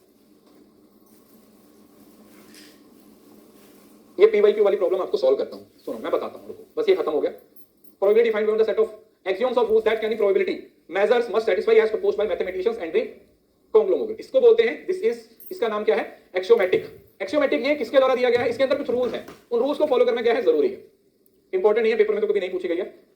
सेट ऑफ एक्सियोम्स जैसे मैक्सिम्स होते हैं और rules that any probability must satisfy as proposed by mathematicians and the conglomerate based on formal, मतलब कुछ रूल्स बने हुए हैं, कंसिस्टेंट मैथमेटिकल फ्रेमवर्क प्रोवाइड किया हो applicable to complex probability problems. जो हमारी बहुत कॉम्प्लेक्स तरीके की प्रोबेबिलिटीज होती हैं तो उसके लिए इसको क्या किया जाता है, यूज किया जाता है। तो डिफाइनिंग प्रोबेबिलिटीज है ना, थ्योरेटिकल फ्रेमवर्क विद एक्सियोम, मतलब रूल्स का इस्तेमाल करके किसी प्रॉब्लम का सॉल्यूशन ढूंढ रहे हो, रूल्स का इस्तेमाल करके किसी प्रॉब्लम का सॉल्यूशन ढूंढ रहे हो। तो यहां पर इन सभी का क्रक्स बताया हुआ है, जहां पर फाइनाइट नंबर है तो वहां पर क्लासिकल यूज हो जाएगा, जहां पर लार्ज नंबर है वहां पर एम्पिरिकल यूज हो जाएगा, जहां पर डेटा अवेलेबल नहीं है, नॉन रिपीटिव इवेंट है, सब्जेक्टिव यूज हो जाएगा, और जहां पर आपके पास एक प्रॉपर फाउंडेशन है प्रोबेबिलिटी थ्योरी की, वहां पर एक्सियोमेटिक अप्रोच का इस्तेमाल हो जाएगा। जय माता दी, फाइनली हमने कंप्लीट कर दिया। अब सुनो आपकी प्रॉब्लम का सॉल्यूशन क्या है। देखो मेरी बात सुनो, एक जब आप पेपर में जाओगे तो आपको 25-30% पेपर नहीं आता होगा, मैंने आपको पहले बोला, माना या नहीं माना सर, बिल्कुल। जब आप पेपर में जाओगे तो आपको बहुत सारी चीजें हैं जो नहीं मिलेंगी, आप ही की तरह उन बच्चों को मिली थी जिन्होंने पहले वाले पेपर दिए थे। मैं बोला था 51 बच्चों का रिजल्ट हुआ था, उसमें से 71 के स्क्रीनशॉट भी आपको टेलीग्राम पे मिल जाएंगे। सिर्फ कॉमर्स की बात कर रहा हूं, मैनेजमेंट का तो डेटा अलग है, पहले हम मैनेजमेंट का नहीं रखते, इस बार मैनेजमेंट का भी रखेंगे। आप इस चीज पे फोकस करो कि वो वाला पेपर, सुनो वो वाला पेपर जो आया था वो आप ही की तरह के बच्चों को आया था, लेकिन वो तो उनके लिए पहली बार था ना, आपके पास तो है, तो आप क्या कर सकते हो। देखो मेरी बात ध्यान से सुनो, जब आप पीवाई को सॉल्व करते हो ना, पीवाई को ऐसे मत सॉल्व करो कि मैं देखूं मेरे कितने सही हो रहे हैं। जो सही हो रहे हैं, जो आपकी नॉलेज बेस है, बहुत अच्छी बात है। जहां पर गलती हो रही है वहां पर दो चीजें हो सकती हैं। पहली चीज तो जो गलत हुआ है उसकी एक्सप्लेनेशन को देखो, और दूसरा अगर आपको लगता है कि ये मैंने रिवाइज नहीं किया, देखो जो गलत हो रहा है उसके 2-3 चांसेस हो सकते हैं। नॉर्मली 3 चीजें हो सकती है गलत होने की, 3 चीजें हो सकती है गलत होने की। पहली चीज क्या हो सकती है कि आपको क्वेश्चन आता था, आप उसको समझ नहीं पाए। दूसरा कि आपने क्वेश्चन पढ़ा ही नहीं था। तीसरा कि आपको आधा क्वेश्चन आता था, आधा नहीं आता था। और चौथा आपने सिली मिस्टेक किया। तो पहले तो आपको ये आइडेंटिफाई करना है कि अगर ये मेरा क्वेश्चन गलत हुआ है तो क्या ये मुझे आता था, क्या ये मुझे आधा आता था, क्या यहाँ पे मैंने सिली मिस्टेक किया या बिल्कुल ही नहीं आता था। बस इसके हिसाब से देखो वहां पर गलत होने क्या दिक्कत है। अभी भाई आप देखो, आपको सारा सिलेबस पढ़ा दिया, उसके अलावा आपको इतने सारे क्वेश्चन दे दिए प्रैक्टिस के लिए, वो भी विद एक्सप्लेनेशन दे दिए, उसके बाद आपको पीवाईक्यू दे दिया विद एक्सप्लेनेशन, तो आप उसको नोट डाउन करते रहो ना। अगर वो पीवाईक्यू में नहीं आता था तो उसको पढ़ लो ना, सारे ऐसे ही पढ़ के जाते हैं। तुम ये मत सोचो कि तुम्हें पेपर में सब कुछ आता होगा, तुम ये मत सोचो कि तुम्हें पेपर में सब कुछ आता होगा। ये बात पहले से दिमाग में बिठा के चलो, आपको वहां पर बाउंसर मिलेंगे, उसके लिए पहले से अपने दिमाग को सेट करके चलो, सीखते रहो, नॉलेज को बढ़ाते रहो, पेपर को सही से अटेम्प्ट करो। इस बार तो आपके पास चांस है, नया पैटर्न है तो मुझे लगता है कि पेपर बहुत डिफिकल्ट नहीं आएगा। दूसरा ऑफलाइन है, उसका भी आपके पास एडवांटेज है।